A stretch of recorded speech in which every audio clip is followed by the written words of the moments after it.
Hello students, welcome to Aakash Hindi YouTube channel. JEE marathon के आज के सेशन में आपका स्वागत है और आज हम डिस्कस करने वाले हैं one shot JEE marathon series for mechanics, जिसके अंदर हम motion in straight line, motion in a plane, NLM, work power energy, circular motion, centre of mass, rigid body dynamics and gravitation, ये सारे चैप्टर्स हम आज डिस्कस करेंगे। तो without any delay हम इसको स्टार्ट करते हैं and move to question number 1। तो बच्चों, पहला सवाल हम देखते हैं। पहला सवाल जो है मैकेनिक्स के अंदर हम बात करेंगे मोशन इन स्ट्रेट लाइन की। तो पहला सवाल है the relation between time t and position x for a particle moving on x axis is given by t equal to px square plus qx। And हमें बताना है कि इसका वेलोसिटी और एक्सेलरेशन में क्या रिलेशन होगा if p and q are constants. तो देखो, हमें वेलोसिटी और एक्सेलरेशन में रिलेशन निकालना है और ऑप्शंस भी दे रखे हैं कि a v पर कैसे प्रोपोर्शनल है। तो अगर हम इसकी बात करते हैं तो सबसे पहले देखो, इस तरह के जो क्वेश्चंस में ट्रिक होती है वो ये होती है। जनरली होता क्या है कि एक्स टी के फंक्शन में होता है, यहाँ पर टी एक्स के फंक्शन में उल्टा दिया हुआ है। तो इसमें आप सबसे पहले फाइंड करें D T by D x. तो अगर आप इसमें D T by D x find करेंगे तो आपको क्या मिलेगा, 2px प्लस क्यू। अब इसका उल्टा कर दें तो ये हो जाएगा dx बाई डी टी। तो dx बाई डी टी जो आपको मिलेगा वो क्या मिलेगा, 1/2px प्लस क्यू। और dx बाई डी टी आप जानते हैं क्या होता है, v होता है। तो यहाँ से आपको v as a function of x मिल जाएगा, v हो जाएगा 1/2px प्लस क्यू। अब एक्सेलरेशन निकालना है, v मिल चुका है। तो अब एक्सेलरेशन के लिए आप ये वाला फॉर्मूला यूज करें, जैसे a equals to v dv by dx। तो इसको फाइंड करने के लिए हमें जो है, हमें क्या फाइंड करना है, हमें पहले इसके अंदर निकालना है। पहले हमें v तो देखो पता ही है, dv बाई dx और निकालना है। तो dv बाई dx कैसे निकालें, तो v हमें दिया हुआ है जो हमने फाइंड किया था 1/2px प्लस क्यू। अब इसको आप डिफरेंशिएट करें x के रेस्पेक्ट में, dv बाई dx आपको क्या मिलेगा, अगर हम इसके अंदर क्वेश्चन रूल लगाते हैं तो 2px plus q whole square, denominator में तो स्क्वायर कर दिया, 1 का differentiation 0 into 2px plus q as it is, minus फिर 1 एज इट इज, और 2px प्लस क्यू का डिफरेंशियल हो जाएगा x के रेस्पेक्ट में 2p। So what is dv by dx, ये मिलेगा आपको minus 2p upon 2px plus q whole square. और अब ये तो dv बाई dx आया है, अगर मुझे इसको एक्सेलरेशन बनाना है तो मैं इसको मल्टीप्लाई करूंगा दोनों साइड v से, और v को मैं लिख दूंगा again 1/2px plus Q. So simply acceleration आपको मिल जाएगा minus 2p times of 1/2px plus Q, या पावर 2 है, ये 1 है, मल्टीप्लाई होकर क्यूब बन जाएगा। सो सिंपली हम कह सकते हैं भाई a will be proportional two cube of velocity, क्योंकि ये जो है ये पूरी टर्म क्या है, ये पूरी टर्म वेलोसिटी है। तो ये पूरी टर्म अगर वेलोसिटी है तो आपको मिल जाएगा a is proportional to v cube. तो कौन सा आंसर हमारा इसका सही हो जाएगा, इसका हमारा आंसर हो जाएगा first option. Moving on to second question of motion in a straight line. तो ये स्टेटमेंट बेस्ड क्वेश्चन है। इस पूरे लेक्चर के दौरान, इस पूरे मैराथन लेक्चर के दौरान आपको हम तीन वैरायटी ऑफ क्वेश्चंस देंगे, integer type, statement and single correct in 4 choices. ठीक है, तो वो क्वेश्चंस आपको मिलेंगे। स्टेटमेंट 1 और स्टेटमेंट 2 हम देखते हैं। तो यहाँ पर हमें कह रखा है कि भाई for an observer looking out through the window of a fast moving train, the nearby objects appear to move in the opposite direction to the train while the distant objects appear to be stationary। तो जब आप train की खिड़की से बाहर देखते हैं तो पास के जो ऑब्जेक्ट्स हैं वो तो आपको तेजी से पीछे जाते हुए दिखते हैं, पर जो दूर के ऑब्जेक्ट्स होते हैं वो ऑलमोस्ट आपको स्टेशनरी दिखते हैं, और ऐसा होता भी है। ये एक ऑब्जर्वेशन के ऊपर बेस्ड स्टेटमेंट है जो सही है। तो स्टेटमेंट 1 तो सही है। अब स्टेटमेंट 2 की बात करते हैं। If the observer and the object are moving at velocities v1 and v2, अगर ऑब्जर्वर की वेलोसिटी कितनी इन्होंने बताई है v1 और ऑब्जेक्ट की कितनी बताई है v2, ये हमें दी हुई है with reference to a laboratory frame. ठीक है, किसी फ्रेम के रेस्पेक्ट में। तो velocity of object with respect to observer, तो velocity of object with respect to observer का फॉर्मूला क्या होगा, velocity of object minus velocity of observer. Velocity of object कितनी थी, वो है v2 minus velocity of observer, वो है v1। तो ये स्टेटमेंट भी सही है, पर ये हमारा एक्सप्लेनेशन नहीं हुआ। ठीक है, दोनों स्टेटमेंट सही है, बट जो स्टेटमेंट 2 है, स्टेटमेंट 1 का एक्सप्लेनेशन नहीं है। तो यहाँ पर एक्सप्लेनेशन का बहुत सीधा सा कॉन्सेप्ट होता है। जैसे मान लीजिए कि ये ट्रेन की विंडो, जैसे मान लो कि ये एक लाइन है, ये ट्रेन का ट्रैक है। अब एक ऑब्जेक्ट यहाँ पर है और एक ऑब्जेक्ट बहुत दूर है। तो यहाँ अगर अपन देखेंगे, मान लो कि ऑब्जर्वर पहले यहाँ था, फिर ट्रेन चल के यहाँ आ जाती है, तो उसको एक बड़ा एंगल चेंज देखने को मिलेगा। जबकि जो डिस्टेंट ऑब्जेक्ट्स होंगे उसके लिए ये एंगल जो है बहुत छोटा बन जाएगा। ये एंगल जो है क्या होगा, बहुत छोटा एंगल होगा। तो अब जब ये यहाँ से यहाँ जाएगा तो इसको तो ये दिखेगा कि ये जो ऑब्जर्वर को क्या लगेगा, ऑब्जर्वर को लगेगा कि जो ऑब्जेक्ट यहाँ था पहले इसके रेस्पेक्ट में, उसको ऐसा लगेगा पहले ऑब्जेक्ट यहाँ पर था, अब ऑब्जेक्ट यहाँ पर है। तो उसको ऐसा फील होगा कि ऑब्जर्वर को तो यही फील होगा कि ऑब्जेक्ट जो है वो पीछे निकल गया काफी तेजी से। वो पीछे चला गया काफी तेजी से, पर जो दूर का ऑब्जेक्ट होगा वो रिलेटिवली एंगल काफी कम चेंज होगा उसका, तो उसको ऐसा फील होगा ऑब्जर्वर को कि जो दूर का ऑब्जेक्ट है उसने कोई खास डिस्टेंस मूव नहीं किया है, वो डिस्टेंस जो मूव किया है वो नेग्लिजिबल है। इसलिए हमें ऐसा फील होता है कि दूर के जो काफी डिस्टेंट ऑब्जेक्ट्स होते हैं वो ऑलमोस्ट स्टेशनरी होते हैं। ठीक है, then question number 3 again of motion in straight line.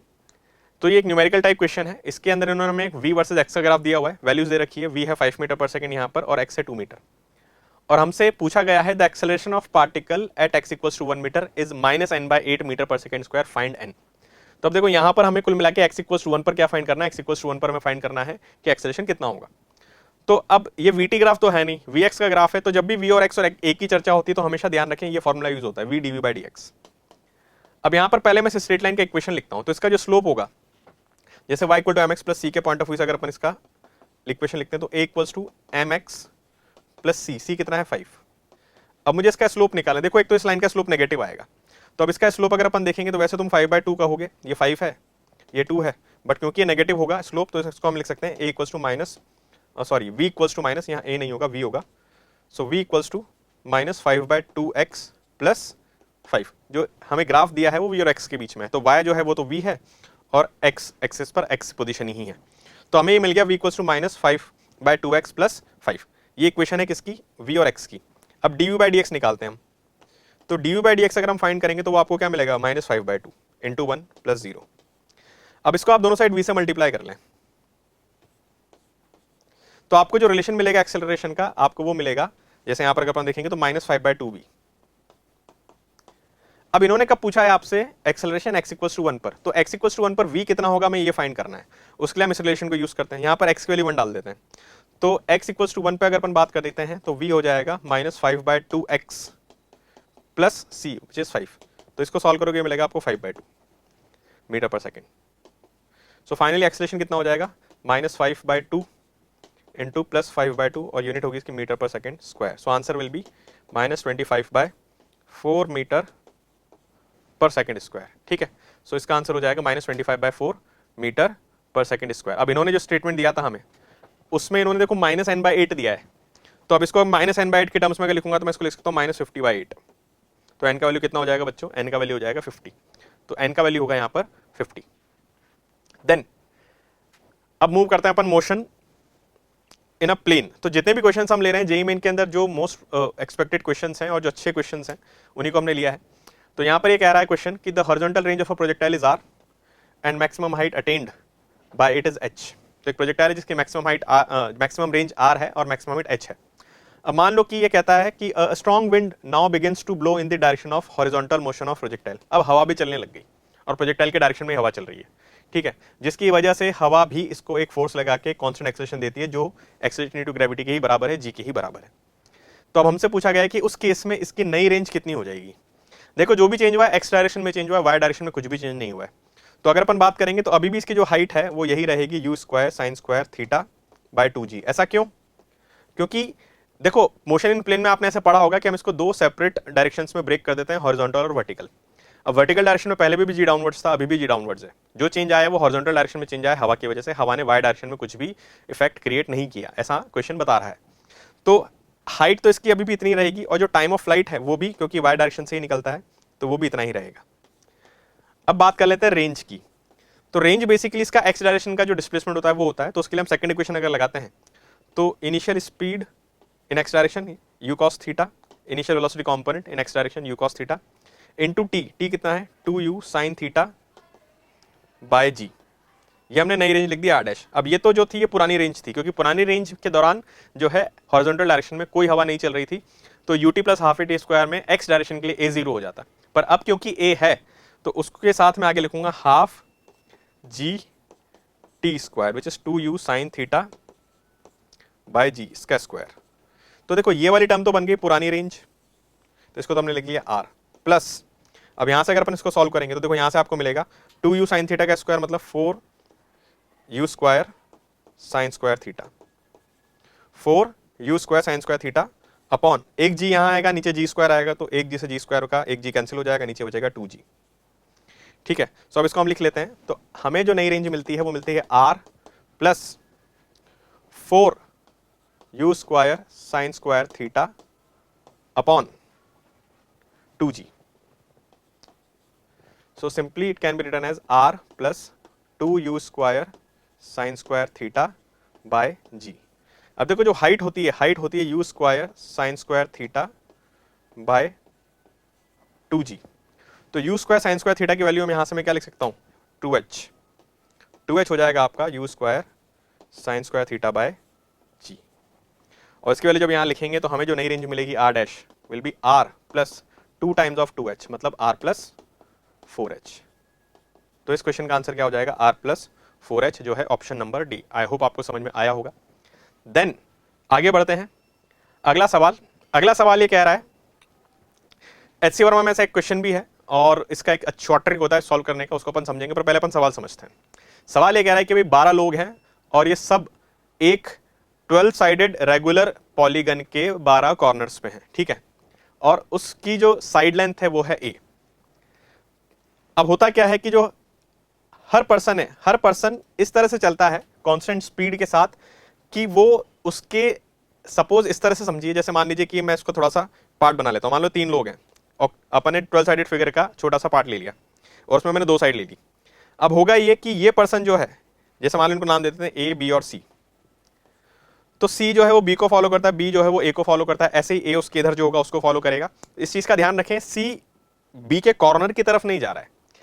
अगर बी इधर चलना चालू करेगा तो सी भी अपना डायरेक्शन इस तरह से चेंज करेगा कि वो हमेशा बी के पीछे पड़ा रहे, ऐसे बी ए के पीछे पड़ा रहेगा. तो अगर ए अपना डायरेक्शन ऑफ मोशन मॉडिफाई करेगा तो बी भी अपना डायरेक्शन मोशन इस तरह से मॉडिफाई करेगा कि वो ए के ही पीछे रहे. कुल मिला के बी की वेलोसिटी ए की तरफ है, पर्सन ए की तरफ है, और सी की वेलोसिटी पर्सन बी की तरफ है. अब इसको अपन वेलोसिटी ऑफ अप्रोच के साथ कर सकते हैं. सबसे पहले तो जो 12 साइडेड फिगर है उसका इंटरनल एंगल कितना होगा. तो अगर अपन को याद हो तो कोई भी जो n साइडेड फिगर होता है उसके सारे इंटरनल एंगल्स का जो सम होता है वो होता है n-2 इंटू 180 डिग्री. तो अब जैसे 12 साइडेड फिगर है तो यहां पर 12 आ जाएगा, तो 12 - 2 n नंबर ऑफ साइड्स हैं इंटू 180, तो ये आपको मिलेगा 1800 डिग्री. अब 1800 डिग्री उसके सारे इंटरनल एंगल्स का सम है. 12 साइड्स हैं तो 12 इंटरनल एंगल्स होंगे, तो एक इंटरनल एंगल जिसको अगर मैं अल्फा बोल देता हूं तो हो जाएगा 1800/12, तो ये आपको मिल जाएगा 150 डिग्री. तो इंटरनल एंगल कितना हो गया 150 डिग्री. अब देखो करना क्या होता है, इसमें बहुत सीधा सा कॉन्सेप्ट होता है. जैसे मैं इसके 2 पार्ट्स ले लेता हूं. मान लीजिए कि ये पर्सन जो है ये जा रहा है इस तरफ v स्पीड से स्टार्ट करेगा, तो ये पर्सन इधर स्टार्ट करेगा v स्पीड के साथ, और हमने फाइंड कर लिया कि ये एंगल है 150 डिग्री, तो ये एंगल आएगा आपका 30 डिग्री. यस, ठीक है. अब अगर अपन यहां पर वेलोसिटी ऑफ अप्रोच के कॉन्सेप्ट से करते हैं तो देखो इसकी वेलोसिटी के आप 2 कंपोनेंट करो, एक इस तरफ और एक इस तरफ. इधर कंपोनेंट आएगा v sin 30 और इस तरफ कंपोनेंट आएगा v cos 30. तो कुल मिला के इनके बीच में पकड़म पकड़ाई चल रही है, और जो यहां पर जो बंदा था, मान लो इसको a बोल दिया, इसको b बोल दिया, तो a तो भागना चाह रहा है दूर v cos 30 से और उसके पीछे पड़ गया b v स्पीड से. तो कितनी स्पीड से पकड़ेगा v माइनस v cos 30, जितनी स्पीड से पकड़ रहा है माइनस जितनी स्पीड से ये दूर भाग रहा है. v sin 30 जो है वो परपेंडिकुलर डायरेक्शन में चलता है, वो a को चेंज नहीं कर रहा. a डिक्रीज होने के लिए, a बेसिकली एक्स डायरेक्शन का डिस्प्लेसमेंट है, तो उसको चेंज होने के लिए एक्स डायरेक्शन की वेलोसिटीज का यूज होगा. और कितना डिस्टेंस हमें कवर करना है, इनके बीच का गैप है a, तो जो टाइम लगेगा बच्चों, टाइम लगेगा distance upon speed v minus √3v/2. cos 30 की वैल्यू डाल दी हमने, तो यहां से आपको ये मिलेगा 2a अपॉन v कॉमन ले लेंगे, 2 माइनस √3 एलसीएम लेने के बाद. तो इसका जो आंसर हो जाएगा 2a upon v into 2 minus √3. ठीक है. अब इन्होंने हमसे टाइम निकाला है हमने, अब इन्होंने हमसे ये पूछा है, इन्होंने टाइम नहीं पूछा, इन्होंने पूछा डिस्टेंस. तो अब देखो आपको टाइम मिल गया, तो सब कांस्टेंट स्पीड से चल रहे हैं, तो अगर कांस्टेंट स्पीड से चलते हैं तो डिस्टेंस कितना चलेंगे, speed into time.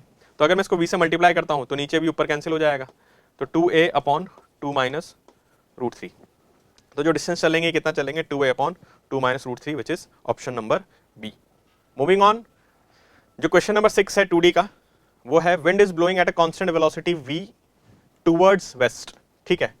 A man initially at rest starts moving with constant acceleration a towards north. तो विंड जो चल रही है, विंड तो चल रही है वेस्ट की तरफ, तो मान लीजिए ये वेस्ट डायरेक्शन में, विंड इस तरफ चल रही है. अब एक पर्सन है जो रेस्ट पे था और कांस्टेंट एक्सेलरेशन a से वो चलना चालू करता है नॉर्थ की तरफ, तो पर्सन जो है वो नॉर्थ की तरफ चलता है constant acceleration a metre per second square से, और विंड का वेलोसिटी था v, ये हमें दिया हुआ है. अब ये पूछ रहे हैं कि the moment of time at which the direction of wind appears south west to him, तो कितने टाइम बाद उस पर्सन को ऐसा लगेगा जो विंड है वो साउथ वेस्ट से आ रही है। देखो सीधा सीधा सा कॉन्सेप्ट है कि अगर पर्सन जो है नॉर्थ में जाएगा तो उसको ऐसा लगेगा कि जब नॉर्थ में वो जाएगा तो उसको ऐसा लगेगा साउथ से भी विंड आ रही है। अब इन्होंने यहाँ पर कुल मिला के जो विंड वाले क्वेश्चंस होते हैं इसमें दो तरह से विंड क्रिएट होती है। एक तो होती है नेचर के द्वारा।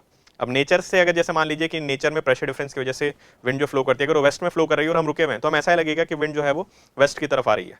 पर एक होती है आर्टिफिशियल विंड जो आपके मोशन से क्रिएट होती है। जैसे आप अगर जिस भी डायरेक्शन में भागेंगे तो आपको रिलेटिवली ऐसा लगेगा, अगर आप मान लीजिए साउथ में जा रहे हैं तो आपको ऐसा लगेगा कि साउथ से विंड आ रही है, मतलब आपकी तरफ नॉर्थ में आ रही है। तो जो आर्टिफिशियल विंड होती है वो जो मैन होता है उसके मोशन के ऑपोजिट डायरेक्शन में आती है, और जो नेचुरल विंड होती है वो जिस डायरेक्शन में विंड ब्लो करती है उसी डायरेक्शन से आती है।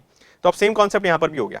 अब ये कह रहे हैं कि विंड जो है वो साउथ वेस्ट से आती हुई दिखे, तो साउथ वेस्ट ये हो गया वेस्ट डायरेक्शन, ये हो गया साउथ डायरेक्शन। तो साउथ वेस्ट मतलब विंड इस तरफ आती दिखे 45 डिग्री पर, कुछ एंगल नहीं दिया तो फिर हम क्या मान लेते हैं 45 डिग्री। ऐसा तब होगा जब ये दोनों कंपोनेंट्स इक्वल होंगे विंड के। अब इधर वाला कंपोनेंट तो नेचर की वजह से v था ही सही, इधर वाला कंपोनेंट मैन की वजह से v बन जाए। मैन का वेलोसिटी v जब अचीव होगा नॉर्थ की तरफ तो उसको ऐसा फील होगा कि विंड v से ही आ रही है साउथ की तरफ। समझ में आई बात? तो यहां पर भी हम ये मान के चलेंगे कि जो वेलोसिटी है आदमी कुल मिला के कितने टाइम में v वेलोसिटी अचीव कर लेगा, क्योंकि होगा क्या, विंड इधर चल रही है नेचर की वजह से v से, अब आदमी ऊपर चलने लगे अपनी स्पीड बढ़ा के, मान लो उसने v कर ली, तो उसको फील ऐसा होगा कि जो विंड पार्टिकल्स हैं वो उसकी तरफ भी आ रहे हैं v से। तो अब उसको दो विंड फील होगी, एक तो वेस्ट वाली और एक साउथ में आती हुई, और ये दोनों कंपोनेंट्स जब इक्वल हो जाएंगे तो इनका रिजल्टेंट जो है वो एक्जैक्टली 45 डिग्री पर आएगा बिटवीन साउथ वेस्ट। तो उस हिसाब से अगर अपन बात करते हैं तो हमें कुल मिला के ये निकालना है कि आदमी की वेलोसिटी कितनी देर में v हो जाएगी टुवर्ड्स नॉर्थ डायरेक्शन। सो v बराबर u प्लस 80, टाइम आपको सीधा सीधा मिल जाएगा v बाय a। क्वेश्चन में सॉल्यूशन कोई खास है नहीं, बहुत सिंपल सा क्वेश्चन है, कॉन्सेप्चुअल क्वेश्चन है, बस इसके अंदर जो है लॉजिक था, लॉजिक आपका क्लियर है तो आप इस सवाल में नहीं अटकेंगे। Then moving on the next question, ये क्वेश्चन ये कह रहा है कि ये body moves in a curved path as shown. ठीक है, तो एक ऑब्जेक्ट एक कर्व पाथ पे चल रहा है, वो कर्व पाथ ये है, वेलोसिटी टेंजेंशियल डायरेक्शन में इस तरफ, और यहां पर दो एक्सेलरेशन दे रखे हैं a1 एंड a2। अब स्टेटमेंट 1 ये है कि it's acceleration vector can not be a1 इसका एक्सेलरेशन नहीं हो सकता, ठीक है, but it may be a2, पर a2 उसका एक्सेलरेशन हो सकता है। देखो अगर मान लेते हैं कि एक बार ये सर्कुलर पाथ है, तो सर्कुलर पाथ में एक होता है सेंट्रीपिटल एक्सेलरेशन जो सेंटर की तरफ लगता है और वेलोसिटी के परपेंडिकुलर होता है। अब यहां पर ये परपेंडिकुलर तो नहीं लग रहे हैं दोनों एक्सेलरेशन, ठीक है, तो एक और सिचुएशन हो सकती है कि स्पीड कम ज्यादा अगर हो तो स्पीड कम ज्यादा करता है टेंजेंशियल एक्सेलरेशन। टेंजेंशियल एक्सेलरेशन या तो वेलोसिटी की डायरेक्शन में होगा या उसके ऑपोजिट डायरेक्शन में होगा। अब अगर ये और ये एक्सेलरेशन है, ये तो है सेंट्रीपिटल और ये है टेंजेंशियल, तो इनका रिजल्टेंट जो है वो इधर आएगा। और मान लीजिए स्पीड कम हो रही है तो टेंजेंशियल एक्सेलरेशन वेलोसिटी के पीछे होगा, सेंट्रीपिटल एक्सेलरेशन इधर होगा, इन दोनों का रिजल्टेंट इधर आएगा। बट किसी भी केस में एक्सेलरेशन जो है वो बाहर की तरफ तो नहीं आएगा। तो ये बात तो सही है, स्टेटमेंट 1 तो सही हो गया। स्टेटमेंट 2 पढ़ लेते हैं। The normal acceleration is always, normal मतलब जो वेलोसिटी के परपेंडिकुलर है, the normal acceleration is always directed towards the centre of curvature. ये बात भी सही है, जो सेंट्रीपिटल एक्सेलरेशन होता है सेंटर ऑफ कर्वेचर या अगर सर्कल का केस है तो सर्कल के सेंटर की तरफ होता है। एंड टेंजेंशियल एक्सेलरेशन वेलोसिटी के टेंजेंशियल डायरेक्शन में होगा, या तो वेलोसिटी के पैरेलल या एंटी पैरेलल। तो उस केस में जो भी रिजल्टेंट आएगा वो कर्व में अंदर की तरफ ही आएगा, कर्व में बाहर की तरफ नहीं बनेगा, और ये भी यही कहना चाह रहा है, ठीक है। सो उस हिसाब से स्टेटमेंट 1 और स्टेटमेंट 2 दोनों करेक्ट हैं, और स्टेटमेंट 2 करेक्ट एक्सप्लेनेशन भी है किसका, स्टेटमेंट 1 का, ठीक है। सो इसका दोनों स्टेटमेंट्स करेक्ट हैं and statement 2 is correctly explaining the statement 1।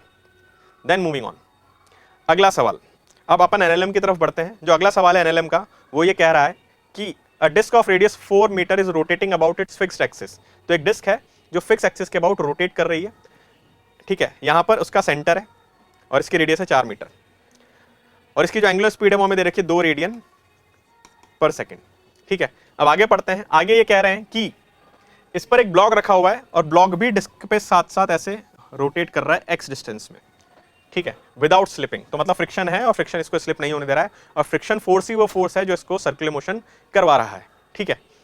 अब हमसे ये भी बता दिया गया कि कोएफिशिएंट ऑफ फ्रिक्शन है 0.4। तो ये जो ब्लॉक है ये मैक्सिमम कितने रेडियस में, एक्स की मैक्सिमम वैल्यू कितनी हो सकती है जहां तक ये ब्लॉक रोटेट करे विदाउट एनी स्लिपिंग। तो इस तरह के क्वेश्चंस बड़े स्टैंडर्ड क्वेश्चन है ये। इसमें फ्रिक्शन फोर्स जो है वो इसको सेंट्रीपिटल फोर्स प्रोवाइड करता है। सो फ्रिक्शन फोर्स जो मैक्सिमम लग सकता है वो लग सकता है म्यू एम जी, और सेंट्रीपिटल फोर्स की जो रिक्वायरमेंट होगी वो होगी एम ओमेगा स्क्वायर आर। अब अगर हम चाहते हैं कि फ्रिक्शन सर्कुलर मोशन करवा पाए तो सेंट्रीपिटल फोर्स की जो डिमांड है वो अवेलेबल फ्रिक्शन मैक्सिमम फ्रिक्शन से कम या उसके बराबर होनी चाहिए। अगर सेंट्रीपिटल फोर्स की डिमांड फ्रिक्शन से ज्यादा होगी तो फ्रिक्शन वो फुलफिल नहीं कर पाएगा और उस केस में ब्लॉक जो है वो स्लिप करेगा। तो हम यहाँ पर ऐसा m से m तो काट सकते हैं। तो ओमेगा स्क्वायर रेडियस हमें लेनी है x should be less than equals to mu है 0.4 इंटू जी। ओमेगा भी हमको दिया हुआ है, कितना दिया हुआ है 2। सो यहाँ से ये बन जाएगा 2 का स्क्वायर मतलब 4x should be less than equals to 0.4 into 10 that is 4। So x should be less than equal to 1 metre. तो x की मैक्सिमम वैल्यू कितनी हो सकती है 1 मीटर। तो इसका आंसर क्या हो जाएगा क्वेश्चन नंबर 1, ऑप्शन नंबर 1। ठीक है, then question number 9। Question number 9 हमसे क्या कह रहा है, a particle of mass m is moving on a circular path of radius r with uniform speed, rate of change of linear momentum is. अब ये सवाल आसान है पर जल्दबाजी में गलती कर सकते हो। काफी बच्चों के दिमाग में ये आएगा कि भाई कांस्टेंट स्पीड है तो मोमेंटम कांस्टेंट है and change in momentum, basically rate of change of linear momentum होता क्या है, फोर्स है, तो फोर्स जीरो हो गया। नहीं, यहां पर इसने बोला है कि सर्कुलर पाथ में मूव कर रहा है, सर्कुलर पाथ में स्पीड कांस्टेंट है, बात ठीक है, वेलोसिटी कांस्टेंट नहीं है। And momentum is not mass into speed, momentum is mass into velocity. तो अगर वेलोसिटी बदल रहा है, मोमेंटम बदल रहा है, मोमेंटम बदल रहा है, that means there is a force. तो अब सीधा सीधा सा ध्यान रखना है, यूनिफॉर्म सर्कुलर मोशन में जो फोर्स लगता है वो होता है सेंट्रीपिटल फोर्स, और सेंट्रीपिटल फोर्स का फॉर्मूला बच्चा बच्चा जानता है mv²/r होता है। तो उस हिसाब से rate of change of linear momentum नहीं पढ़े, इसको पढ़े force is proportional to. So force is zero, गलत हो गया। Force is independent of speed, speed पर तो डिपेंड कर रहा है, ये भी गलत हो गया। Force is proportional to radius, नहीं, force is inversely proportional to radius, ये भी गलत हो गया। लास्ट वाला सही है, force is proportional to v², absolutely correct. तो इसका आंसर क्या हो जाएगा ऑप्शन नंबर 4। ठीक है, जो इजी क्वेश्चंस होते हैं वही सबसे ज्यादा कॉशियसली करने चाहिए क्योंकि उन्हीं में हम सिली मिस्टेक्स कर सकते हैं। Moving on to question number 10। Question number 10 हमसे बच्चों क्या कह रहा है, ध्यान से पढ़े हम सवाल को। Figure shows a small Bob of mass m suspended from a point on a thin rod. तो एक रॉड है ये, ठीक है, ये एक रॉड है, इस रॉड से एक स्ट्रिंग है और स्ट्रिंग से एक मास लटका रखा है और मास जो है वो इस रॉड के अड़ा हुआ है। ठीक है, स्ट्रिंग लाइट है, स्ट्रिंग की लेंथ l है। अब ये कह रहा है कि इस रॉड को हमने, रॉड जो है वो सर्कुलर प्लेटफॉर्म के सेंटर पर फिक्स है और प्लेटफॉर्म को अपन ऐसे घुमाने लगते हैं ओमेगा से। तो प्लेटफॉर्म अगर घूमेगा तो हमें बताना है मिनिमम कितना ओमेगा हो, मिनिमम कितना ओमेगा हो कि जो ये ऑब्जेक्ट है बॉब है ये इस रॉड के साथ कांटेक्ट छोड़ दे। अब देखो कांटेक्ट छोड़ दे इसका मतलब क्या है और उसके लिए हमें ओमेगा निकालना है। तो अब ध्यान से देखें, देखो होगा क्या, अगर मैं इस मास का फ्री बॉडी डायग्राम बनाता हूं तो उस पर नीचे तो लगेगा mg, इधर लगेगा टेंशन, और अगर मान लो कांटेक्ट में रहता है तो इधर लगेगा नॉर्मल रिएक्शन। वर्टिकल एंगल हमने मान लिया ये थीटा। ठीक है, अब अगर ये सर्कुलर मोशन रॉड के साथ साथ और उससे बंधे हुए वायर के साथ साथ सर्कुलर मोशन कर रहा है तो देखो इस पर अगर अपन इसके कंपोनेंट्स करते हैं फोर्स के तो ये एंगल भी थीटा होगा। टेंशन का इधर कंपोनेंट आएगा t cos थीटा और टेंशन का इस तरफ कंपोनेंट आएगा t sin थीटा। तो वाई डायरेक्शन में तो ये रेस्ट पे है, तो मैं ऐसा बोल सकता हूं कि भाई t cos थीटा किसको बैलेंस कर लेगा, mg को, और t sin theta minus n जो नेट सेंटर की तरफ फोर्स लग रहा है वो इसको सेंट्रीपिटल फोर्स प्रोवाइड करेगा m ओमेगा स्क्वायर जो भी इसकी रेडियस होगी r। अब अगर ये कांटेक्ट छोड़ देता है, अगर ये कांटेक्ट छोड़ देता है तो उस केस में नॉर्मल एक्शन कितना हो जाएगा, जीरो। तो मैं नॉर्मल एक्शन को कितना लिख सकता हूं, जीरो। तो यहां पर क्या बनेगा बच्चों, यहां पर बनेगा t sin थीटा बराबर m ओमेगा स्क्वायर r। ठीक है, अब हम बात करते हैं इसकी, जैसे अगर मैं इन्होंने एंगल नहीं दिया पर ये एंगल जो है ये काफी स्मॉल बॉब इन्होंने बोला है, तो जो स्फेयर है, जो मास स्फेरिकल मास है उसका रेडियस बेसिकली काफी छोटा होगा।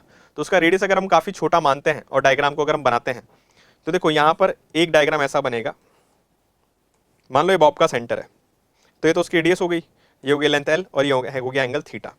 तो इस ट्राइंगल में अगर मैं बात करता हूं तो साइन थीटा को देखो मैं क्या लिख सकता हूं, साइन थीटा को मैं लिख सकता हूं r/l and r is very very small in comparison to l। अगर ऐसा अजम्पशन लेते हैं तो sine theta will be approximately equal to theta. तो थीटा किसके बराबर आ जाएगा, r/l। थीटा किसके बराबर आ जाएगा, r/l। And again since theta is very small तो साइन थीटा को हम टेन थीटा के साथ भी रिप्लेस कर सकते हैं। तो इसी को मैं अप्रॉक्सीमेटली कितना लिख सकता हूं, tan theta, because sine theta छोटा में थीटा काफी छोटा हो तो उसको हम थीटा लिख देते हैं, टेन थीटा में भी थीटा बहुत छोटा हो तो उसको थीटा लिख देते हैं। इस प्रकार से हम साइन थीटा को टेन थीटा भी लिख सकते हैं। अब देखो इन दोनों इक्वेशंस को डिवाइड करते हैं हम, तो t sin theta upon t cos theta वो बनेगा टेन थीटा बराबर m omega square r upon mg वो बनेगा omega square r upon g। ठीक है, अब टेन थीटा को मैं यहां से क्या लिख सकता हूं, टेन थीटा को मैं लिख सकता हूं r/l।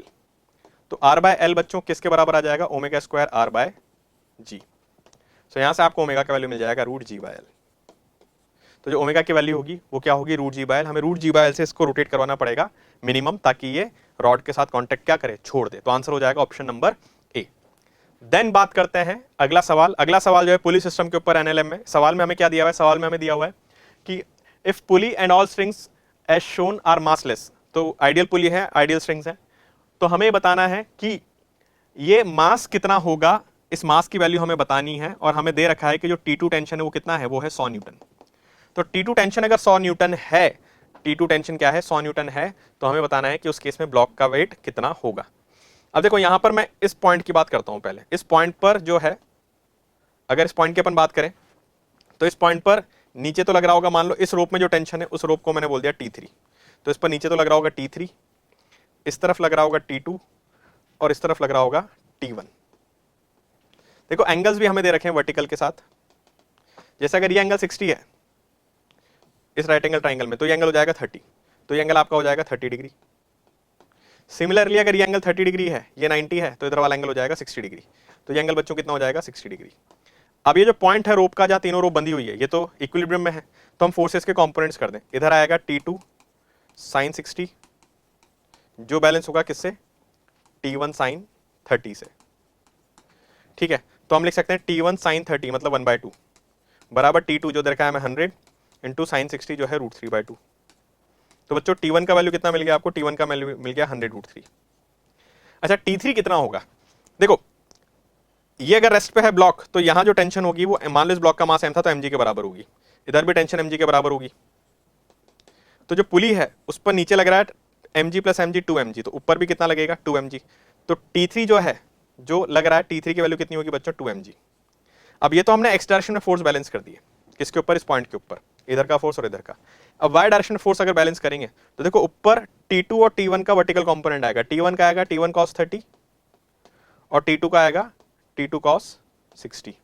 तो बेसिकली अब मैं बोल सकता हूं कि भाई T1 cos 30 plus T2 cos 60 जो वाई डायरेक्शन में लग रहे हैं, ये बैलेंस करेंगे नीचे वाले फोर्स को 2mg। अब देखो T1 और T2 की वैल्यू मुझे पता है, T1 कितना था 100√3, तो 100√3 इंटू √3/2। T2 सवाल में दे रखा है 100 cos 60 होता है 1/2 बराबर 2mg।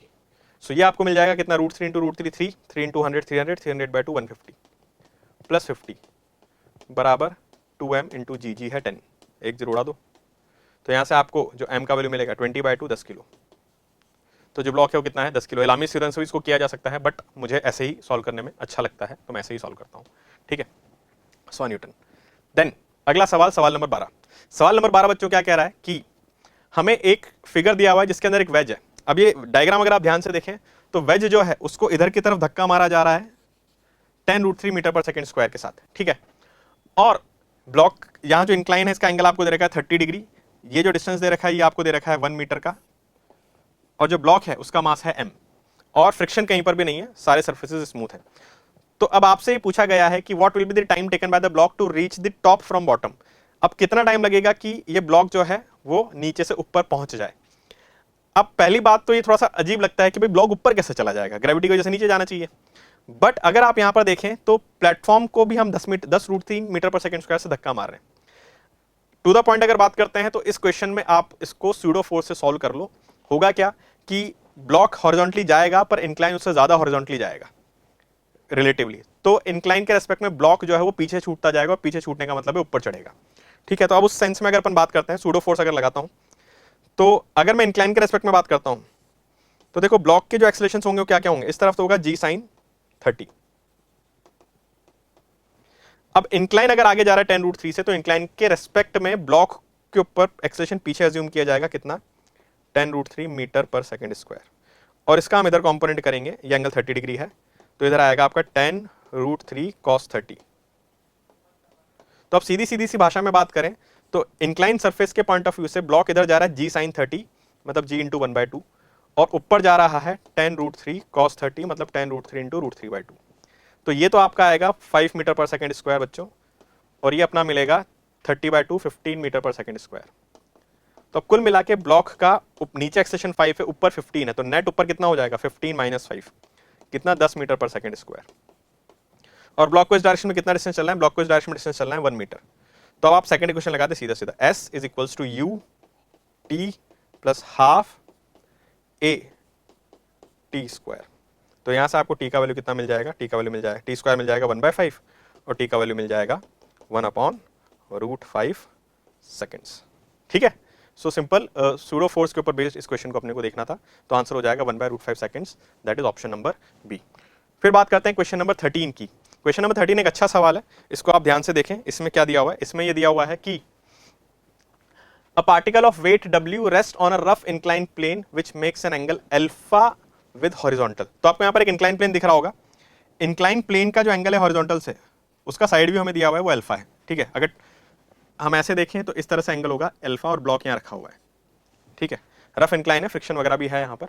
आगे बढ़ते हैं, if the coefficient of static friction is 2 tan alpha, तो म्यू का वैल्यू कितना है बच्चों, 2 tan अल्फा है। Okay, then find the force acting transverse to the line of greatest slope. अब इसका मतलब क्या हुआ, देखो line of greatest slope incline में ना, ये इंक्लाइन वाली लाइन होती है। तो बेसिकली अगर अपन साइड से देखें तो इंक्लाइन पर मैं जो फोर्स लगा रहा हूं, ब्लॉक पर जो फोर्स लगा रहा हूं वो इस तरह से लगा रहा हूं। जैसे अगर ये इंक्लाइन अगर इस तरह से है, इंक्लाइन अगर इस तरह से है और ब्लॉक अगर यहां रखा हुआ है, तो वैसे तो ब्लॉक फिसल के नीचे जाएगा, तो मैं जो फोर्स लगा रहा हूं वो इस तरफ लगा रहा हूं, parallel to surface of incline and horizontal force लगा रहा हूं, फोर्स हॉरिजॉन्टल डायरेक्शन में लग रहा है। तो उस वजह से होगा क्या कि ब्लॉक जो है वो इंक्लाइन के सरफेस के, जैसे अगर मान लो कि ये फोन अपन मान ले और ब्लॉक अगर यहां रखा हुआ है, तो ब्लॉक वैसे तो ऐसे फिसल के नीचे जाएगा, पर अगर अपन ब्लॉक को इंक्लाइन के पैरेलल हॉरिजॉन्टल फोर्स लगाएंगे तो ब्लॉक जो है वो इस तरफ भी स्लाइड कर सकता है। तो जैसे अगर इस तरह से समझ लें इसको कि अगर ये इंक्लाइन है तो ब्लॉक वैसे तो ऐसे फिसलना चाहता था, पर अब ब्लॉक यहां रखा हुआ है और मैं इधर से फोर्स लगा रहा हूं, तो ब्लॉक जो है इंक्लाइन पर ही पैरेलल आगे बढ़ेगा। इस तरह से कुछ कहना चाह रहे हैं। ठीक है, तो अब हमसे ये पूछा है कि हम कितना फोर्स लगाएं कि ब्लॉक जो है जस्ट स्लिप करने लगे। तो अब देखो यहां होगा क्या, अगर मैं इसका साइड व्यू बनाने की कोशिश करता हूं, मान लो कि ये इंक्लाइन है, ये उसका एंगल है अल्फा और ब्लॉक यहां रखा हुआ था।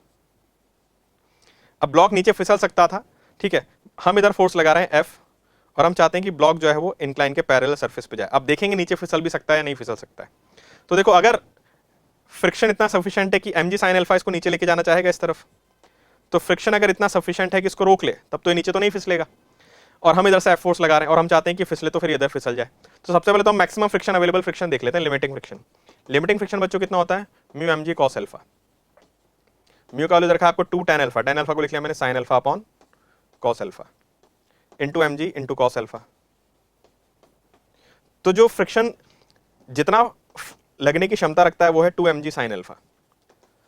अब ग्रेविटी तो इसको चलाने के लिए mg sin अल्फा ही लगा रही है, जबकि फ्रिक्शन 2 mg sin अल्फा तक रोक सकता है, तो फ्रिक्शन इसको रोक लेगा। अगर फ्रिक्शन mg sin अल्फा से बड़ा है, limiting friction mg sin alpha से बड़ा है, तो उस केस में वो ब्लॉक को रोक लेगा और mg sin अल्फा ही लगेगा। ठीक है, इस चीज को अपन जानते हैं। सो अब सिचुएशन क्या बन गई, सिचुएशन बच्चों ये बन गई कि जो ये अपन ने डायग्राम बनाया था इंक्लाइन का, तो ब्लॉक जो यहां रखा हुआ है इस पर देखो, इधर तो लग रहा है mg sin अल्फा और मैं इधर एक फोर्स लगा रहा हूं F। अब फ्रिक्शन के पास दोहरी जिम्मेदारी आ गई, फ्रिक्शन इसको नीचे से भी जाने से रोकेगा, तो फ्रिक्शन का एक कंपोनेंट तो इधर आएगा विच इज अपवर्ड, और फ्रिक्शन मैं इधर फोर्स लगा रहा हूं तो फ्रिक्शन इधर भी उसको जाने से रोकेगा, तो फ्रिक्शन का एक कंपोनेंट इधर आएगा, इसको अपन होता है F साइड में जो फ्रिक्शन लग रहा है। ठीक है, अब अगर ये ब्लॉक फिसलने वाला है तो बेसिकली फ्रिक्शन का जो रिजल्टेंट है इस पे, अगर ये ब्लॉक जस्ट मूविंग कंडीशन में है तो मतलब इसके ऊपर ऐसा बोल सकते हैं कि नेट फोर्सेस जो हैं वो जीरो हो चुके हैं और ये जस्ट एक्सेलरेट करने वाला है, इसके बाद एक्सेलरेशन आने वाला है। तो सीधा सीधा सा हम यहां पर क्या कह सकते हैं, हम ये कह सकते हैं कि भाई जो नेट फ्रिक्शन लगेगा इन दोनों का जो रिजल्टेंट होगा वो नेट फ्रिक्शन होगा, और नेट फ्रिक्शन जो है वो ये दो जो फोर्स 90 डिग्री पर लग रहे हैं इनके रिजल्टेंट के बराबर होगा, मतलब F square plus mg sin alpha का स्क्वायर। ठीक है, तो इन दोनों का जो रिजल्टेंट आएगा इंक्लाइन पर और फ्रिक्शन जो लगेगा उसके ठीक ऑपोजिट लगेगा और उसको बैलेंस करेगा। अब उस हिसाब से अगर हम यहाँ पर देखते हैं तो मैक्सिमम और जस्ट चलने वाला केस है तो लिमिटिंग फ्रिक्शन लगेगा, वो हो जाएगा म्यू का वैल्यू देखा है हमें 2 tan अल्फा, तो म्यू mg cos अल्फा, ये हो गया आपका limiting friction F net. Mu का वैल्यू क्वेश्चन में 2 tan अल्फा दिया था बराबर। अब आगे बात अगर करते हैं तो under root of F square plus M square ji square sine square alpha. अब देखो यहां पर अगर इसको थोड़ा सा रीअरेंज करेंगे तो 2 sine alpha upon cos alpha mg cos alpha बराबर ये वाला पार्ट एज इट इज, तो एम कॉस अल्फा से कॉस अल्फा कट गया। अब दोनों साइड स्क्वायर कर लें तो 2mg साइन अल्फा का स्क्वायर हो जाएगा 4m square g square sine square alpha बराबर उस तरफ क्या है f square plus m square g square sine square alpha. तो बच्चों f स्क्वायर कितना आ जाएगा, देखो 4m स्क्वायर जी स्क्वायर साइन स्क्वायर अल्फा में से m स्क्वायर जी square sine square alpha subtract करेंगे तो आपको मिलेगा 3m स्क्वायर जी square sine square alpha. Root अगर आप ले लेते हैं तो देखो m स्क्वायर जी स्क्वायर का तो रूट mg हो जाएगा, 3 का रूट 3 और साइन स्क्वायर अल्फा का sine alpha. So basically √3mg sine alpha. इतना फोर्स आपको लगाना पड़ेगा। अब ऑप्शंस देख लेते हैं। अच्छा, इन्होंने mg को w वेट बोला हुआ है तो हमारा आंसर जो है उसके अंदर हम इसको w लिख देंगे तो √3w साइन अल्फा, तो w √3 साइन अल्फा कौन सा ऑप्शन हो जाएगा, बी ऑप्शन। तो बी ऑप्शन आपका सही हो जाएगा। अच्छा सवाल था, ठीक है। देन अगला सवाल, in the arrangement shown in the figure the minimum horizontal force required to pull the lower block, इस ब्लॉक को हम नीचे से खींचना चाह रहे हैं। तो जब इसको नीचे से खींचेंगे तो ग्राउंड इसको रोकने की कोशिश करेगा, पीछे फ्रिक्शन लगाएगा, ऊपर वाला ब्लॉक भी इसको रोकने की कोशिश करेगा, पीछे फ्रिक्शन लगाएगा। तो हमें इन दोनों फ्रिक्शन से F1 और F2 से विजय पानी है, इनसे जीतना है। तो और क्योंकि जस्ट स्लाइडिंग केस है दोनों सर्फेसेस पे ही, तो अपन लिमिटिंग फ्रिक्शन का पूरा जोर लगा देंगे। तो F1 प्लस F2 ये है, F इससे बड़ा या इसके बराबर होना चाहिए तब जाके ये फिसलेगा। तो F should be greater than equal to. अब यहां पर जो फ्रिक्शन लगेगा इस सरफेस पे नॉर्मल रिएक्शन जो लगेगा वो 1g के बराबर लगेगा, ठीक है। तो F1 की वैल्यू हो जाएगी म्यू, म्यू कितना दिया हुआ है हमें इस सरफेस का 0.1, ओके यहां दे रखा है 0.1। सो 0.1 into normal reaction which is 1g plus, अब देखो यहां पर कितना नॉर्मल रिएक्शन होगा इस सरफेस की अगर मैं बात करता हूं तो इस सरफेस के ऊपर 3 kg मास है टोटल। तो इस सरफेस इस पॉइंट को ये दोनों ब्लॉक मिला के 3 kg से पुश करेंगे तो ग्राउंड भी इसको 3 kg के बराबर नॉर्मल फोर्स लगा के देगा, दैट इज 3g। तो उस केस में और यहाँ का फ्रिक्शन कोएफिशिएंट कितना है 0.2, तो म्यू इंटू यहाँ का नॉर्मल रिएक्शन, यहाँ का नॉर्मल रिएक्शन हो जाएगा 3g। तो देखो ये कितना मिला, ये तो मिला आपको 1.1 इंटू 10 और 0.2 into 36। So F should be greater than equal to 7 newton. तो आपको 7 न्यूटन या उससे ज्यादा का फोर्स लगाना पड़ेगा। देन बात करते हैं अगले सवाल की। अगला सवाल एक इंटीजर टाइप क्वेश्चन है। इस इंटीजर टाइप क्वेश्चन पर थोड़ा सा ध्यान दें। अगला सवाल हमसे क्या कहना चाह रहा है कि a small block starts slipping down from a point B. तो एक ब्लॉक है जो पॉइंट बी से स्लिप करना चालू करता है और एक इंक्लाइन प्लेन पे along path A B which is making an angle theta with the horizontal section. तो ये एक थीटा एंगल बना रहा है हॉरिजॉन्टल के साथ। जो पार्ट बीसी पार्ट है ये तो स्मूथ है, ठीक है, और जो रिमेनिंग पार्ट सी ए है ये रफ है, अच्छी बात है। और कोएफिशिएंट ऑफ फ्रिक्शन इस पर दिया हुआ है म्यू, ठीक है। तो कोएफिशिएंट ऑफ फ्रिक्शन हमको दे रखा है mu. It is found that the block comes to rest as it reaches the bottom. तो ब्लॉक रेस्ट से चालू करता है और फाइनल खत्म भी रेस्ट पे करता है। तो उसकी स्पीड 0 थी और वापस से कितनी हो जाती है 0 हो जाती है, ओके। एक और इंफॉर्मेशन हमें दे रखी है कि if BC is equal to 2AC, तो जैसे AC का लेंथ अगर मान लेते हैं L है तो BC उसका डबल है तो इसकी लेंथ 2L है, ऐसा क्वेश्चन कह रहा है, ठीक है। BC is 2 times of EC। तो कोएफिशिएंट ऑफ फ्रिक्शन जो है वो होगा म्यू बराबर K tan theta, what is K। अब इस क्वेश्चन को करने के मल्टीपल तरीके, मैं आपको सबसे इजी तरीका बताता हूं। इसमें आप इक्वेशन ऑफ मोशन का उपयोग ना करें, इसमें आप लगाएं work energy theorem. Work energy theorem कैसे लगाएंगे बच्चों वो समझें। जैसे मान लेते हैं ये पॉइंट था जहां से फ्रिक्शन चालू होता है, उसके पहले डिस्टेंस था 2L और उसके बाद का डिस्टेंस था L।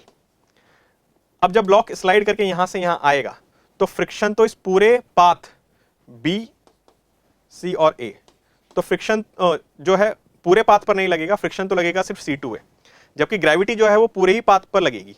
और इसकी इनिशियल काइनेटिक एनर्जी भी स्पीड 0 थी तो यहाँ काइनेटिक एनर्जी 0 हो जाएगी, फाइनल स्पीड भी इसकी क्या है 0 है, तो काइनेटिक एनर्जी वापस से क्या हो जाएगी 0 हो जाएगी।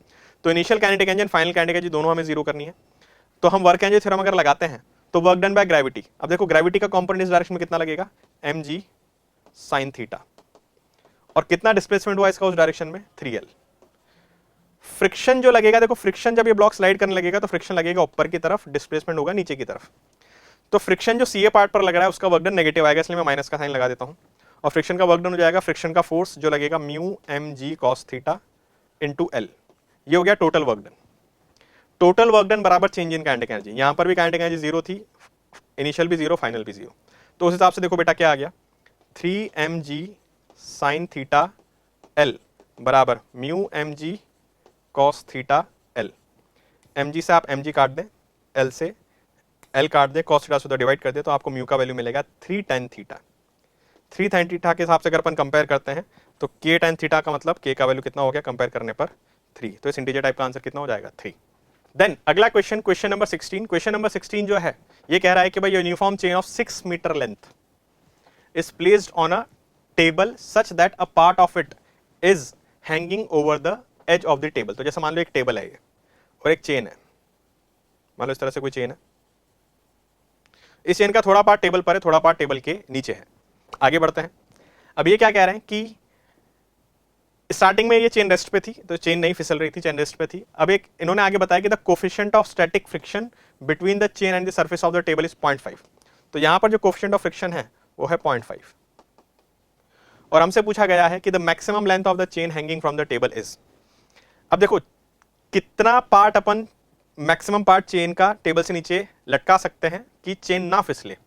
तो अब देखो चेन फिसलना क्यों चाहती है, यहां पर जो पार्ट लटका हुआ है उसको ग्रेविटी अपनी तरफ बुलाएगी फोर्स लगा के। अब अगर फ्रिक्शन नहीं होता तो पूरी चेन फिसल जाती, और फ्रिक्शन जो है वो इस चेन को बचाने की कोशिश करेगा कि भाई चेन ना फिसले। तो अगर मैक्सिमम फ्रिक्शन जो अवेलेबल है और जो mg लग रहा है उनमें अगर फ्रिक्शन जीत जाए तो चेन नहीं फिसलेगी, अगर mg जीत जाएगा तो चेन फिसल जाएगी। तो सीधा सीधा सा क्वेश्चन यह हो जाता है कि भाई F लिमिटिंग फ्रिक्शन, जो मैक्सिमम फ्रिक्शन की ताकत है, limiting friction should be greater than equal to mg where m is the mass of hanging part. अच्छा, अब मान लेते हैं कि 6 मीटर की चेन थी तो इसका x पार्ट नीचे है, तो 6 माइनस x पार्ट इसका किधर होगा, ऊपर होगा लेंथ वाइज। ठीक है, अब हम यहां पर कुछ अजम्पशंस ले लेते हैं। हम अजम्पशन ले लेते हैं कि भाई 6 मीटर का जो मास था वो था m kg। तो 1 मीटर चेन का मास कितना हो जाएगा बच्चों, m/6 kg। ठीक है, तो अब यहां पर जो मास हो जाएगा वो हो जाएगा 6 माइनस एक्स इंटू, ये तो 6, ये 1 मीटर का मास है m/6, तो 6 माइनस एक्स मीटर का मास कितना होगा, 6 माइनस एक्स इंटू m/6, और इसका मास कितना होगा, x इंटू m/6। तो ये तो हमें उस पार्ट के मास की वैल्यू मिल गई जो टेबल से नीचे है। अब ये वैल्यूज यहाँ रख देते हैं। तो अगर इस वैल्यूज को हम यहाँ रखते हैं तो लिमिटिंग फ्रिक्शन कितना लगता है, mu into normal reaction. Normal reaction जो है वो उतने ही मास का लगेगा जो टेबल पर है, वो मास है 6 minus x into m/6। Mu into normal reaction, normal reaction होता है mass on the table into g. This should be greater than और equal to the hanging mass of hanging part. Hanging part is x into m/6, ये तो उसका मास है, gravity के साथ g से मल्टीप्लाई करके फोर्स बना देंगे। अब यहाँ से m/6 कट जाएगा, g से g भी कट जाएगा। सो आपको बच्चों यहाँ से क्या मिलेगा, और म्यू का वैल्यू हमें सवाल में दे रखा है, म्यू का वैल्यू कितना था 0.5, तो 0.5 इंटू 6 मतलब 3 minus 0.5 into X 0.5x should be greater than equal to x। 3 should be greater than equal to 1.5x और x should be less than equal to 2 metre. तो जो हैंगिंग पार्ट है उसकी लंबाई 2 मीटर से ज्यादा ना हो, अदरवाइज चेन फिसल जाएगी। ठीक है, तो इसका आंसर हो जाएगा 2 मीटर। ठीक है, then question number 17, question number 17 क्या कह रहा है कि mass of 10 kg suspended vertically by a rope of length 5 metre from the roof, a force of 30 newton is applied at the middle point of the rope in horizontal direction. तो जैसे ये कह रहा है कि भाई एक मास है 10 किलो का, इसके सेंटर पर हम एक रोप के सेंटर पर एक 30 न्यूटन का फोर्स लगाते हैं। इस 30 न्यूटन के फोर्स की वजह से होगा क्या, ये रोप ऐसे हो जाएगी और मास जो है उस तरह से हो जाएगा। रोप थोड़ी टेढ़ी हो जाएगी, मास थोड़ा सा ऊपर उठ जाएगा, लेवल पे बन गया है पर थोड़ा सा ऊपर उठ जाएगा। ठीक है, अब हमसे पूछ रहा है कि जो इसका अपर हाफ है रोप का, वो वर्टिकल से जो एंगल बनाता है थीटा, ये थीटा है tan इनवर्स x इंटू 10⁻⁻1। तो हमें x का वैल्यू बताना है। तो अब देखो सीधा सीधा सा कॉन्सेप्ट है, इधर आप लगाओ 30 न्यूटन, टेंशन इसमें जो आएगा वो आएगा mg। ठीक है, यहां पर नीचे तो जो टेंशन, नीचे जो फोर्स लगेगा वो लगेगा mg, और इधर मान लो टेंशन है t। ठीक है, अब वापस से वही करना है आपको, कंपोनेंट्स करने हैं। जैसे इधर लगेगा t साइन थीटा और ऊपर लगेगा t कॉस थीटा। ठीक है, t साइन थीटा बैलेंस करेगा 30 न्यूटन को, और t कॉस थीटा ये है जो बैलेंस करेगा ये mg को। m कितना था 10, तो 10g। अब इन दोनों को डिवाइड करते हैं अपन। tan थीटा चाहिए सवाल में, देखो तो tan थीटा यहाँ से आ जाएगा, तो आपको tan थीटा बच्चों क्या मिल जाएगा, tan थीटा मिल जाएगा आपको 30/100 मतलब 3/10। तो यहाँ से थीटा को लिख सकते हैं अपन tan इनवर्स 3 इंटू 10⁻⁻1, 1/10 को हमने लिख दिया 10⁻⁻1। तो उस हिसाब से this is what x, so what is x, x is 3। Okay, I hope समझ में आया। तो नेक्स्ट सवाल हम देखते हैं। नेक्स्ट क्वेश्चन हमसे कह रहा है कि भाई एक यूरेनियम 238 का न्यूक्लियस है, रेस्ट पे था, और इससे एक अल्फा पार्टिकल निकलता है। ठीक है, जिसकी वेलोसिटी है v मीटर पर सेकेंड। तो इस न्यूक्लियस की रिकॉइल वेलोसिटी क्या होगी। देखो ये एक मोमेंटम कंजर्वेशन का सवाल है, वैसे सवाल है जैसे कि अगर आप एक गन से बुलेट फायर करें तो बुलेट जब आगे जाती है तो गन रिकॉइल करती है टू कंजर्व द मोमेंटम। अब सेम बात यहां पर है, स्टार्टिंग में दोनों रेस्ट पे तो स्टार्टिंग मोमेंटम 0 हो गया। अब न्यूक्लियस अल्फा पार्टिकल का जो मास होता है वो होता है 4u और यूरेनियम 238 का टोटल मास हो जाएगा 238u। तो हमने जो मास निकाला वो निकाला 4u अल्फा पार्टिकल, कितने वेलोसिटी से, v वेलोसिटी से, प्लस ये तो हो गया किसका मोमेंटम, अल्फा पार्टिकल का। यूरेनियम का मास होगा 234u, यूरेनियम में से अल्फा पार्टिकल निकाल दिया तो कितना बचा, 238u में से हमने 4u मास निकाल दिया तो कितना बचा 234u, और उसकी वेलोसिटी हमने मान ली कुछ v2, इसके मान लेते हैं v1। तो यहां से अगर आप v2 निकालोगे तो v2 आपको मिलेगा -4u v1 अपॉन 234। v1 को v बोला है इन्होंने, तो उस हिसाब से आंसर क्या हो जाएगा, डी ऑप्शन। ठीक है, सो 4u और u से u भी कैंसिल हो जाएगा। ठीक है, तो 4v1 अपॉन 234, तो आंसर क्या हो जाएगा 4v1 अपॉन 234 माइनस साइन के साथ, which is D. Then question number 19, question number 19 क्या कह रहा है, ये कह रहा है कि भाई दो ब्लॉक हैं ए एंड बी जिनका मास है 30 किलो और 20 किलो। ठीक है, they are approaching towards each other at right angles. तो इस तरह से कुछ सिचुएशन है कि जैसे ए जो है और बी जो है, ए चल रहा है वेलोसिटी 1 मीटर पर सेकंड से, तो उसकी वेलोसिटी इधर है 1 मीटर पर सेकंड, बी की वेलोसिटी इस तरफ है 2 मीटर पर सेकंड, और ये टकरा जाते हैं। टकराने के बाद इनके बीच का जो कोलिजन हो परफेक्टली इनइलास्टिक कोलिजन है, तो ये चिपक जाते हैं। चिपकने के बाद लॉस का एनर्जी लॉस कितना हुआ, लॉस का अमाउंट हमें बताना है। तो बेसिकली काइनेटिक एनर्जी में कितना लॉस हुआ ये हमें बताना है। तो देखो पहले तो इसके अंदर लिख लो इनिशियल काइनेटिक एनर्जी कितनी थी। तो इनिशियल काइनेटिक एनर्जी आपको मिलेगी हाफ mv² पहले ब्लॉक की, ए ब्लॉक की, प्लस हाफ mv², ये आ गई आपके दूसरे ब्लॉक की। तो ये तो हो गया 15 प्लस ये कितना हो गया बच्चों 40। सो स्टार्टिंग में जो काइनेटिक एनर्जी थी वो थी 55 जूल। तो कितनी काइनेटिक एनर्जी थी 55 जूल। अब इनके कोलिजन होने के बाद इनकी combined single as a single mass velocity कितनी हो जाएगी, उसके लिए आप लगाएं मोमेंटम कंजर्वेशन। जैसे यहां पर मैं मोमेंटम का लिखता हूं, इसका मास हमें दे रखा था 30 kg और इसका मास था 20 kg। ये एक्स डायरेक्शन में जा रहा है, वाई डायरेक्शन में जा रहा है। तो 30 into 1 I cap plus 20 into 2 J cap as a combined mass, total mass हो गया 50 और उसका वेलोसिटी मान लिया हमने v। सो बच्चों v आपको मिलेगा यहां से 30 I cap plus 40 J cap by 50 या 3 I cap plus 4 J cap by 5। अब अगर आप वेलोसिटी का मैग्नीट्यूड निकालोगे तो 5 तो कांस्टेंट है, √3² प्लस 4²। इसको भी सॉल्व करोगे तो ये आपको मिलेगा 1 मीटर पर सेकंड। तो कंबाइंड मास की बाद में वेलोसिटी कितनी हो गई 1 मीटर पर सेकंड। तो कंबाइंड मास की काइनेटिक एनर्जी हो जाएगी हाफ mv², जो आ गई 25 जूल। तो पहले काइनेटिक एनर्जी कितनी थी 55, अभी कितनी रह गई 25, कितने का लॉस हो गया 30 का, 55 माइनस 25। ठीक है, then moving on to next question, question number 20। Question number 20 हमसे क्या कहता है बच्चों कि a small ball of mass m is suspended by a string of length l। ठीक है, तो एक l लेंथ की स्ट्रिंग है। The ball is given a horizontal velocity of √4gl। तो हमने जो स्पीड दी है वो √4gl से के बराबर दी है लोएस्ट पॉइंट पर। The angle made by the string with the vertical when the tension in the string becomes mg/2। तो जब रस्सी में टेंशन mg/2 रह जाएगी उस समय ये जो स्ट्रिंग है ये वर्टिकल से कितने एंगल पर होगी। अब देखिए यहाँ दो सिचुएशंस बन सकती है, पहले हमें दोनों सिचुएशन को डील करना पड़ेगा। पहली सिचुएशन ये है कि जो बॉल ट्रैवल करना चालू करेगी तो बॉल ऐसे ट्रैवल करेगी सर्कल में। अब मान लें कि यहाँ पर एक पॉइंट ये है और एक पॉइंट ये है। ये जो पॉइंट है ये lower part of the circular motion में है और ये वाला जो पॉइंट है ये सर्कुलर मोशन के अपर पार्ट में है।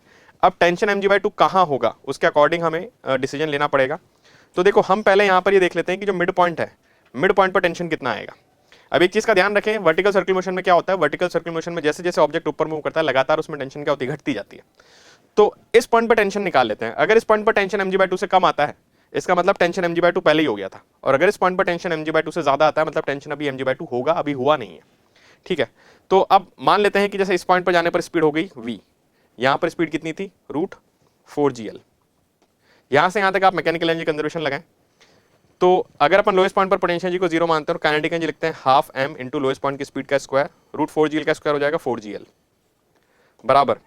अब जब ऑब्जेक्ट यहां से यहां आ गया तो वर्टिकली वो कितना मूव कर चुका है, कितनी हाइट मूव कर चुका है l, तो पोटेंशियल एनर्जी कितनी इंक्रीज हो जाएगी mgl प्लस काइनेटिक एनर्जी वहां पर हमने स्पीड v मानी है तो हो गई हाफ mv²। अब इसके अकॉर्डिंग अगर आप सॉल्व करेंगे m से m पूरे इक्वेशन में आप कैंसिल अगर करते हैं तो आपको मिलेगा 2gl बराबर gl प्लस v² बाय 2। इसी को अगर अपन ऊपर सिंप्लीफाई करते हैं तो हमें मिलेगा बच्चों क्या मिलेगा 2gl minus gl will be gl बराबर v² बाय 2। तो v आपको मिलेगा यहां से √2gl। तो इसका मतलब मिड पॉइंट पर जो स्पीड है वो कितनी हो जाएगी, √2gl। अब लास्ट पार्ट अपन ये देख लेते हैं कि यहां पर टेंशन कितना होगा। तो जैसे यहां पर अगर मैं टेंशन बनाता हूं, नीचे लगेगा mg, तो सेंटर की तरफ से जो फोर्स लग रहा है, सेंट्रीपिटल फोर्स जो बिहेव करेगा, जो बनेगा सेंट्रीपिटल फोर्स, उसी की टेंशन ही है। तो सेंट्रीपिटल फोर्स किसके बराबर होता है, सेंट्रीपिटल फोर्स बराबर होता है, हम जानते हैं T इक्वल्स टू mv²/r। और v का वैल्यू कितना है, v का वैल्यू हमने निकाला है, v का वैल्यू है √2gl। तो हम इसको अगर यहाँ रखते हैं तो ये बनेगा m/l इंटू 2gl, मतलब 2mg। तो टेंशन घटते घटते यहाँ पर कितना हुआ है, अभी 2mg हुआ है, अभी mg/2 नहीं हुआ है। इसका मतलब हमारा आंसर जो है वो अपर हाफ ऑफ सर्कल में आएगा। तो अब हम बना लेते हैं वापस से उस ग्राफ डायग्राम को। तो देखिए यहाँ पर मान लिया टेंशन जाके mg/2 होता है, ये स्पीड हो गई यहाँ पर v, और वर्टिकल एंगल हमने मान लिया थीटा। ठीक है, अब हमें ये पता है कि यहाँ पर टेंशन कितना हो चुका है, यहाँ पर टेंशन अपना हो चुका है mg/2 रोप में। तो अब अगर अपन इसका फ्री बॉडी डायग्राम बनाते हैं, देखो नीचे फोर्स आएगा mg, ये एंगल है थीटा। कंपोनेंट अगर अपन करते हैं mg का टुवर्ड सेंटर ऑफ सर्कल, ये mg वर्टिकली डाउन लग रहा है, इसका इधर कंपोनेंट कितना आएगा mg cos थीटा। तो सेंटर की तरफ एक तो लग रहा है टेंशन प्लस एक लग रहा है mg cos थीटा, ये दोनों मिलके प्रोवाइड करेंगे सेंट्रीपिटल फोर्स जो हो जाएगा mv²/l। और टेंशन हमें पता है, टेंशन कितना है mg/2, तो mg/2 plus mg cos theta बराबर mv²/l। देखो वर्टिकल सर्कुलर मोशन में हमेशा दो इक्वेशन बनती है, पहली इक्वेशन बनेगी सेंट्रीपिटल फोर्स की, दूसरी इक्वेशन जो बनती है जिससे क्वेश्चन सॉल्व करते हैं वो बनती है मैकेनिकल एनर्जी कंजर्वेशन की। अब हम ये देख लेते हैं कि जब पार्टिकल यहां से यहां गया तो देखो इसकी टोटल हाइट अपने इनिशियल पॉइंट से कितनी हो गई, देखो जब यहां से यहां गया तो ये तो l हो गया स्ट्रिंग की लेंथ, प्लस अगर ये l है, ये भी स्ट्रिंग ही है, तो इसका वर्टिकल कंपोनेंट हो जाएगा l cos थीटा। तो बच्चों टोटल हाइट कितनी चला गया है, l plus l cos theta. अब इस पॉइंट से इस पॉइंट के बीच में मैकेनिकल एनर्जी कंजर्वेशन वापस लगाते हैं। तो लोएस्ट पॉइंट पर काइनेटिक एनर्जी थी हाफ m, और स्पीड कितनी थी यहाँ पर √4gl, उसका स्क्वायर करेंगे तो क्या बचेगा 4gl, प्लस लोएस्ट पॉइंट पर पोटेंशियल एनर्जी हमने मान ली 0। जिस पॉइंट पर टेंशन mg/2 हुआ है वहां पर हमने स्पीड मानी है v, तो काइनेटिक एनर्जी हो गई half m v² plus potential energy कितनी हो गई mgh, और h कितना है l plus l cos theta, जितना ये y डायरेक्शन में मूव कर रहा है, तो l plus l cos theta. तो अब इसको अगर अपन सॉल्व करते हैं तो देखो क्या बनेगा, मास से मास कैंसिल हो जाएगा, 4gl/2 2gl बराबर v²/2 plus gl cos theta. देखो ये अपनी फर्स्ट इक्वेशन थी, इसको ध्यान रखें, ये थी सेंट्रीपिटल फोर्स वाली। इन्हीं को सॉल्व करके अपन थीटा का वैल्यू निकाल लेंगे। अब देखो 2gl minus gl will be gl minus gl cos theta बराबर v²/2। ठीक है, gl और gl cos थीटा दोनों हमने उधर ले लिए, तो यहां से अब आप l से डिवाइड कर दो। अच्छा एक चीज हम कर सकते हैं इस इक्वेशन में, पहले हम रेडी कर लेते हैं इसको। तो यहां से अपन ने पूरा मास सब जगह से कॉमन लेके कैंसिल कर दिया। अब देखो यहाँ v²/l है, तो यहाँ पर भी मैं l से अगर डिवाइड करूंगा तो देखो v²/l की जो वैल्यू मिलेगी वो मिलेगी आपको 2g minus 2g cos theta. 2 को तो उधर भेज दिया और l से डिवाइड कर लिया, तो हमें v²/l की वैल्यू कितनी मिल गई 2g minus 2g cos theta. ये वैल्यू हम कहाँ रख देंगे, इस जगह पर v²/l में। तो अब इसको जब अपन पुट कर देते हैं तो देखो हमें क्या मिलेगा, g/2 plus g cos theta बराबर 2g minus 2g cos theta. अब इसी को बस सिंप्लीफाई करना है, आपको थीटा मिल जाएगा। So minus 2g cos theta को इधर लेके आते हैं, g cos थीटा में जोड़ते तो ये तो बन जाएगा 3g cos थीटा बराबर 2g इधर है और g/2 उधर लेके जाते हैं, तो 2g minus g/2 will be 3g/2। 3g से 3g कट गया, cos थीटा का वैल्यू आ गया अपना 1/2। थीटा बच्चों अपने को कितना मिलेगा 60 डिग्री। तो आंसर कितना हो जाएगा इस क्वेश्चन का 60 डिग्री। तो ऑप्शन नंबर ए। ठीक है, सो अगेन ध्यान रखें, ज्यादातर जो वर्टिकल और सर्कुलर मोशन के सवाल होते हैं सिंपल वाले नॉर्मल क्वेश्चंस जो होते हैं उनके अंदर हमेशा दो इक्वेशन बनती है, एक मैकेनिकल एनर्जी कंजर्वेशन की और एक सेंट्रीपिटल फोर्स की।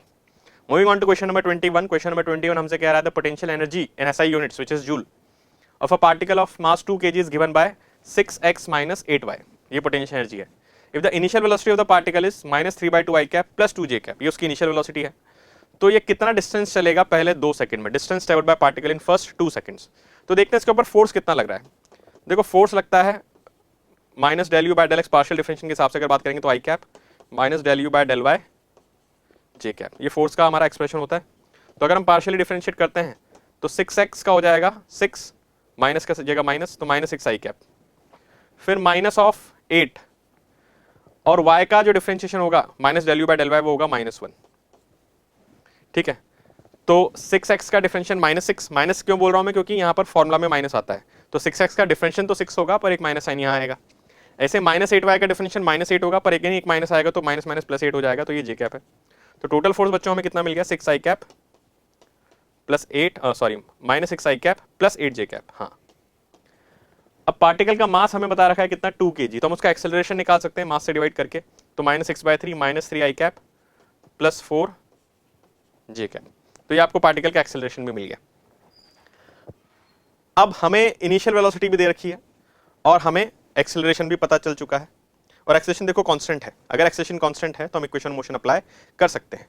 अब इसको अपन एक्स डायरेक्शन और वाई डायरेक्शन में अलग अलग सॉल्व कर लेते हैं। जैसे पहले एक्स डायरेक्शन की बात करते हैं, तो displacement in x direction will be, initial velocity in x direction कितना है, -3/2 u t, टाइम कितना दिया गया है 2 second, plus half a t square.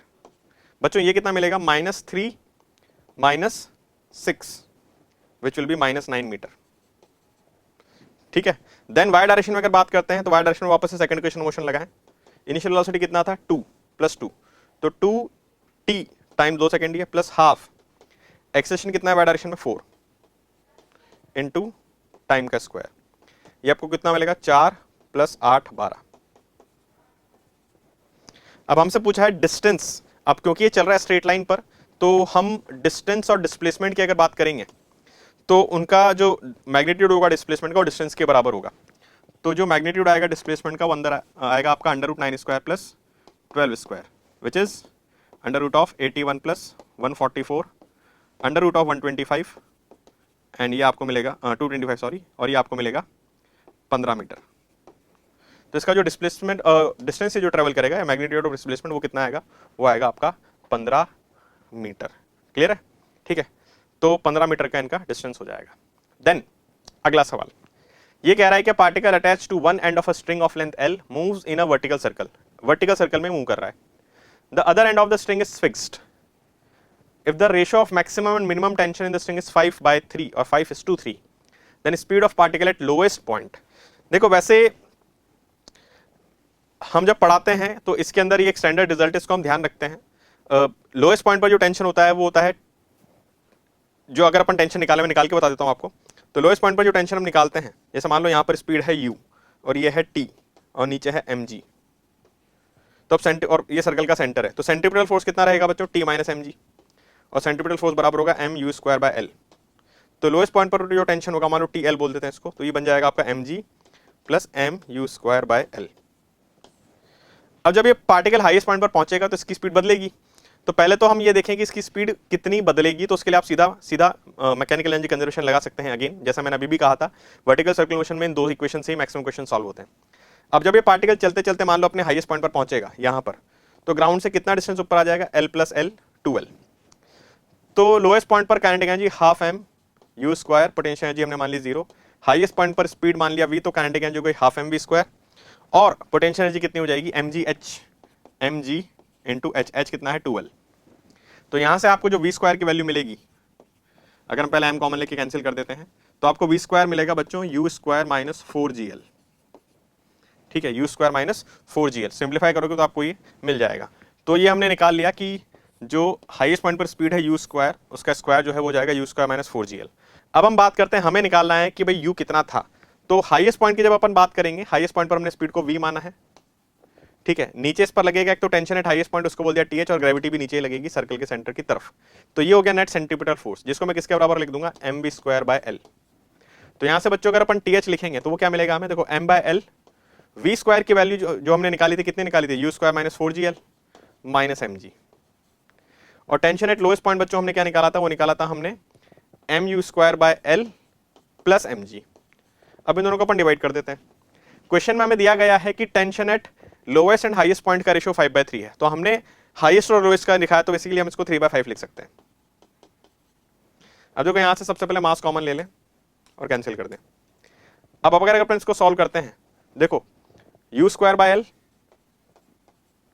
Multiply कर दिया अपन 1/L के अंदर, -4gl/L मतलब -4g, -4g -g, तो ऊपर बचेगा -5g, नीचे क्या आएगा u²/L + g, और बच्चों इसकी वैल्यू कितनी है 3/5, क्रॉस मल्टीप्लाई कर लें तो आपको मिलेगा 5u² by L minus 25g बराबर 3u² by L plus 3g। अब और सिंप्लीफाई अगर इसको करें तो हम क्या करते हैं, हम 3u² बाय एल को इधर ले आते हैं, तो 5u² by L minus 3u² by L कितना बन जाएगा, 2u² बाय एल, जो किसके बराबर होगा, माइनस 25g को उधर लेके जाएं, जो 3g में ऐड होकर कितना बना देगा, 28g। 2 से 28 गया 14 टाइम्स, तो u² आपको मिलेगा 14gl और u का वैल्यू बच्चों मिलेगा अंडर रूट ऑफ 14gl। तो स्पीड हो जाएगी रूट 14gl। कौन सा option, option number D. I hope आपको समझ में आया होगा। अगला सवाल ये कह रहा है, एक रोटेशन का ये सवाल है। सवाल ये कह रहा है कि a rod of mass m is hung by 2 ideal threads, ideal strings हैं, ratio of tension in the 2 threads T1 T2। अब यहां पर अगर अपन देखें तो एक रॉड है और रॉड के ऊपर एक मास भी रखा हुआ है, ठीक है। अब हमें यह बताना है कि इन थ्रेड्स में जो टेंशन होगी वो टेंशन कितनी होगी, और रॉड का भी मास m है और इसका भी मास m है जो ब्लॉक हमने रखा हुआ है। अब देखो ये जो पूरा सिस्टम है, ना तो ये एक्सेलरेट कर रहा है लीनियरली या ट्रांसलेटरी, और ना ही ये रोटेट कर रहा है, इसके पास कोई एंगुलर एक्सेलरेशन है। कहने का मतलब इसका अल्फा भी 0 है और सिस्टम का ए भी 0 है, मतलब नेट टॉर्क भी 0 है और नेट फोर्स भी 0 है। तो अब इस पूरे सिस्टम की अगर बात करते हैं तो ऊपर तो 2 टेंशन लग रहे हैं T1 प्लस T2, जो बैलेंस करेंगे नीचे लगने वाले फोर्स को। इधर लगेगा रॉड के मास का वेट और इधर लगेगा ब्लॉक के मास का वेट mg। तो T1 प्लस T2 बच्चों कितना आ गया, 2mg, पहली इक्वेशन। अब दूसरा अपन टॉर्क बैलेंस करते हैं इसके अंदर। अब देखो टॉर्क कैसे बैलेंस करें इसके अंदर, तो हम किसी भी आपकी इच्छा पड़े जिस पॉइंट के अबाउट आप टॉर्क बैलेंस कर सकते हो। जैसे मान लेते हैं कि हम सेंटर के अबाउट टॉर्क बैलेंस करते हैं, तो सेंटर के अबाउट अगर अपन टॉर्क लिखेंगे तो mg, जो रॉड का mg है वो तो सेंटर से पास कर रहा है रॉड के, तो उसका तो टॉर्क 0 हो जाएगा। अब T1 का टॉर्क कितना आएगा, T1 का टॉर्क आएगा force into distance, perpendicular distance, वो कितना है बच्चों, वो है L/2 सेंटर से, तो T1 L/2। और ये टॉर्क जो है ये कैसे, जैसे रॉड है ऐसे रॉड रखी है, अब ये ऊपर फोर्स अगर लग रहा है तो रॉड को ये सेंटर के अबाउट ऐसे घुमाना चाह रहा है, तो इसका जो रोटेशन सेंस है वो क्लॉकवाइज आ रहा है, तो ये जो टॉर्क है ये अपन लिख लेते हैं क्लॉकवाइज है। अब बात करते हैं इस मास के खुद के mg की, तो ये जो मास है इसका mg लग रहा है L/4 डिस्टेंस पर। अब ये जो मास है ये इस तरह से रखा हुआ है, रॉड को नीचे पुश कर रहा है, तो रॉड जो है उस केस में अगेन कैसे घूमना चाहिएगी, क्लॉकवाइज। तो ये m भी रॉड को जो है अपने वेट से क्लॉकवाइज ही घुमाना चाह रहा है, तो इसका भी टॉर्क जो आ गया वो आ जाएगा mg इंटू इसका परपेंडिकुलर डिस्टेंस फ्रॉम सेंटर वो है L/4, वो भी क्लॉकवाइज।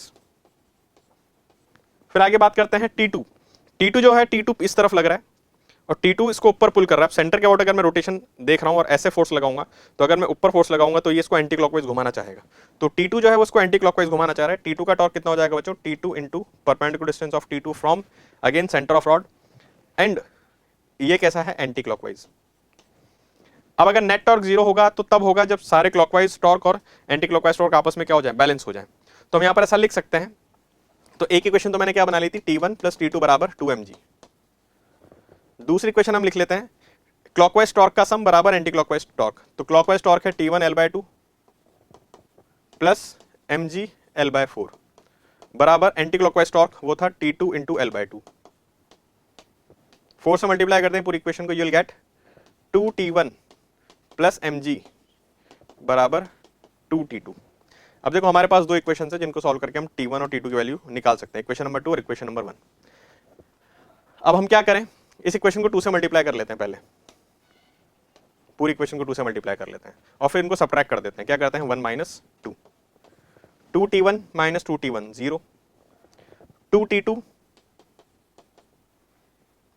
माइनस mg, यहां लिखा हमने 2T2 माइनस mg, तो LHS हमने सबट्रैक्ट कर लिया, अब RHS सबट्रैक्ट करते हैं, इधर बन जाएगा 4mg माइनस 2T2। अब अगर इसको सिंप्लीफाई करेंगे तो देखो आपको क्या मिलेगा, आपको मिलेगा 4T2 बराबर 5mg, ठीक है। 4T2 बराबर कितना मिलेगा, 5mg, तो T2 आपको कितना मिलेगा, 5mg बाय 4। अब T2 अगर आपको 5mg बाय 4 मिला है तो देखो T1 प्लस T2 mg के T1 प्लस T2 2mg के बराबर था और आपको T2 मिल चुका है, तो T1 कितना आएगा, 2mg माइनस 5mg बाय 4, कितना हो जाएगा बच्चों ये, अगर अपन एलसीएम लेते हैं तो 8mg minus 5mg 3mg bye 4, तो T1 आ गया 3mg बाय 4 और T2 आ गया 5mg बाय 4। अब हमसे क्या पूछा है, हमसे पूछा है ratio of T1 and T2, तो T1 अपॉन T2 की अगर हम बात करेंगे तो वो था 3mg bye 4 upon 5mg bye 4, मतलब रेशियो कितना आ जाएगा 3/5, तो आंसर इसका क्या हो जाएगा 3/5, ठीक है। तो इस तरह से ये अपन सॉल्व कर पाएंगे। देन अगला सवाल, क्वेश्चन नंबर 24। क्वेश्चन नंबर 24 एक अच्छा सवाल है और बच्चे इसमें जल्दबाजी में सिली मिस्टेक कर देते हैं। सवाल को पहले ध्यान से पढ़ते हैं। हमें दिया हुआ है कि the moment of inertia of a semi circular disc और हाफ डिस्क, आधी डिस्क है हमारे पास, डायग्राम जैसा दिखा रखा है। आधी डिस्क का मास m है, इस बात पर गौर फरमाएं, आधी डिस्क का मास m है, ठीक है। And radius r about an axis passing through the point O and perpendicular the plane of the disc is. अब देखो ये एक्सिस है, तो अगर मैं इसको पूरी डिस्क बना लेता और इस एक्सिस के अबाउट अगर मैं मोमेंट ऑफ इनर्शिया निकालता तो उसका फॉर्मूला क्या होता है बच्चों? उसका फॉर्मूला होता है mr²/2। ये फॉर्मूला होता है। यहां पर m क्या होता है? डिस्क का मास होता है, पूरी डिस्क का मास होता है। अब इसमें हम एक गड़बड़ ये कर सकते हैं कि पूरी डिस्क का मोमेंट ऑफ इनर्शिया mr²/2 है, तो आधी का कितना हो जाएगा? mr²/4। सी ऑप्शन टिक कर दिया, mr²/4 आंसर है और आंसर गलत हो गया। क्यों गलत हो गया? ध्यान दें, यहां पर वापस से मेरी बात पर ध्यान दें। मैंने क्या कहा था कि अगर अपन डिस्क का मोमेंट ऑफ इनर्शिया सेंटर के अबाउट लिख रहे हैं पूरी डिस्क का, तो होता है mr²/2, जहां पर पूरी डिस्क का मास m होता है। अब यहां पर आधी डिस्क का मास m है, तो पूरी डिस्क का मास कितना होगा बच्चों? 2m। पूरी डिस्क का मास कितना होगा? 2m। तो पूरी डिस्क का मोमेंट ऑफ इनर्शिया यहां पर जो बनेगा वो बनेगा mr², और आधी डिस्क अगर मैं कर दूंगा तो उसका आंसर होगा mr²/2, which is option number B. तो जल्दबाजी में इसके अंदर ऑप्शन सी टिक हो जाता है। ध्यान दें, mr²/2 अगर पूरी डिस्क का मोमेंट ऑफ इनर्शिया होता तो आधी का mr²/4 होता, वो बात सही है। पर यहां पर आधी डिस्क का मास m है, पूरी डिस्क का मास होगा 2m। तो फॉर्मूले में आप m की जगह कितना रखोगे? 2m, 2mr²/2, उससे आपका आंसर आएगा, ठीक है। Moving on, question number 25। Question number 25 भी एक अच्छा सवाल है। सवाल ये कह रहा है कि भाई स्फेरिकल, होलो स्फेरिकल बॉल है जो रोल डाउन करती है पैराबोलिक पाथ ए बी पर, और हाइट है, जो कितनी हाइट है? वो है h। मान लो यहाँ पर एक बॉल है, एक होलो स्फेरिकल बॉल है, पाथ ए बी जो है वो रफ है और उसमें इतना सफिशिएंट फ्रिक्शन है कि स्लिपिंग नहीं होती है, मतलब ए और बी, ए से बी आने के दौरान प्योर रोलिंग होती है, ठीक है। फिर उसके बाद जब बॉल वापस से पाथ बीसी पर चढ़ती है तो ये बता रखा है कि पाथ बीसी में कोई फ्रिक्शन नहीं है, तो बॉल कितनी हाइट तक चढ़ पाएगी? आई एच हाइट से गई कितनी हाइट तक है? तो अब दिमाग में अगर आता है एच हाइट से आई थी तो एच हाइट तक ही जाएगी, तो यहां गड़बड़ हो जाएगी। उसका कारण है, कारण क्या है? अगर यहां पर जब ये बॉल ऐसे चलते हुए आएगी तो ये चलेगी भी और घूमेगी भी। आसान भाषा में इसके पास ट्रांसलेशनल काइनेटिक एनर्जी भी होगी और रोटेशनल काइनेटिक एनर्जी भी होगी। तो मैकेनिकल कंजर्वेशन ऑफ एनर्जी के हिसाब से भाई स्टार्टिंग में पोटेंशियल जीती mgh बराबर हाफ mv²। मान लिया यहां पर पहुंची और यहां पर स्पीड हो गई v और एंगुलर स्पीड हो गई ओमेगा, जस्ट पॉइंट बी पर। तो काइनेटिक एनर्जी हो गई हाफ mv² और रोटेशनल काइनेटिक एनर्जी हो गई half i। Moment of inertia hollow sphere का कितना होगा? 2/3 mr², हाफ i ओमेगा², ठीक है। बात समझ में आई है? अब तो हम यहां से निकाल सकते हैं भाई mgh बराबर हाफ mv² प्लस हाफ की जगह तो 1/3 हो गया, 2 से 2 तो कट चुका है, mr²। अब क्योंकि प्योर रोलिंग हो रही है तो v बराबर ओमेगा रहा होगा, तो ओमेगा को मैं क्या लिख सकता हूं? v/r। तो ओमेगा² हो जाएगा v²/r², ये कैंसिल हो जाएगा। अभी समझ में आएगा मैं क्या करना चाह रहा हूं, पहले इसको सॉल्व कर लेते हैं। तो mgh बराबर 1/2 प्लस 1/3 होता है 5/6 mv²।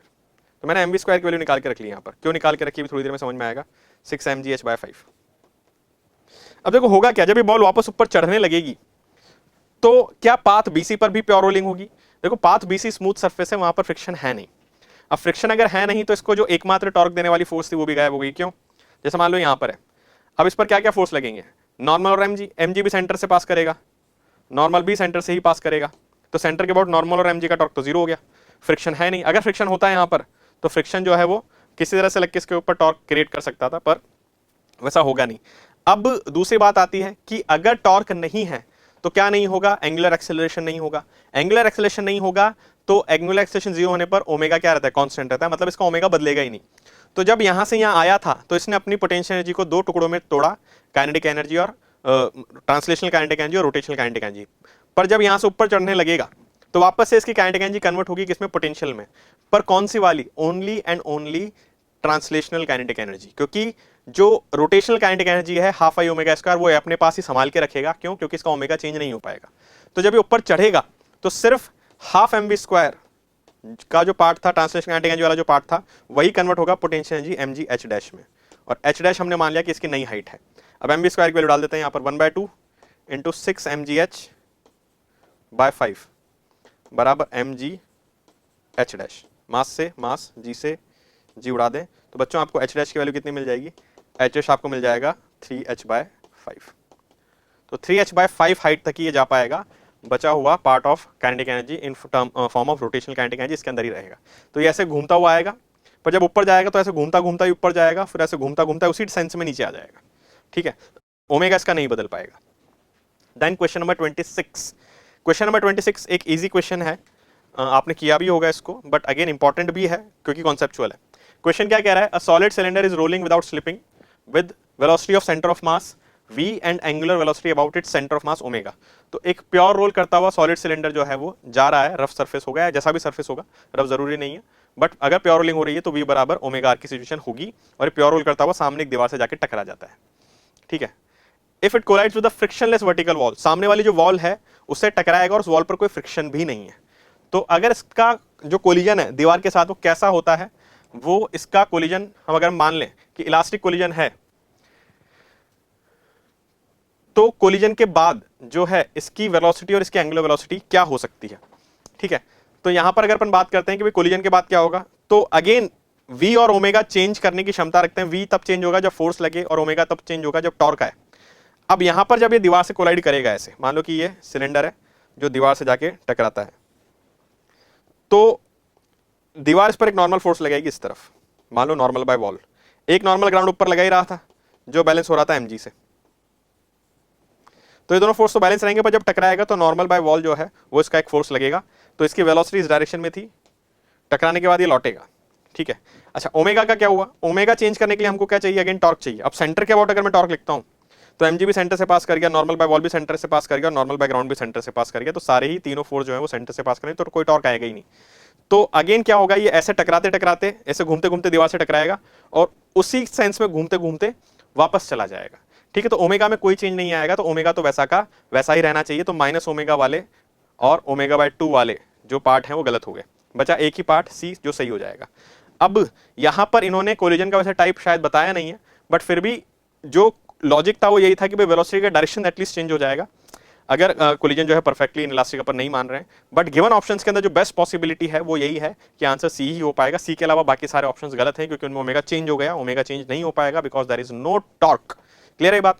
तो ये टकरा के अपना डायरेक्शन मोशन रिवर्स करेगा, एंड अज्यूमिंग कि यहाँ पर अब जो आंसर इनका आ रहा है उसके हिसाब से फिर अपन बोल सकते हैं कि भाई कोलिजन जो है वो इलास्टिक कोलिजन ही रहा होगा, इसलिए जितनी वेलोसिटी से आया था उतनी स्पीड से टकरा के लौट गया। ठीक है, अगला सवाल।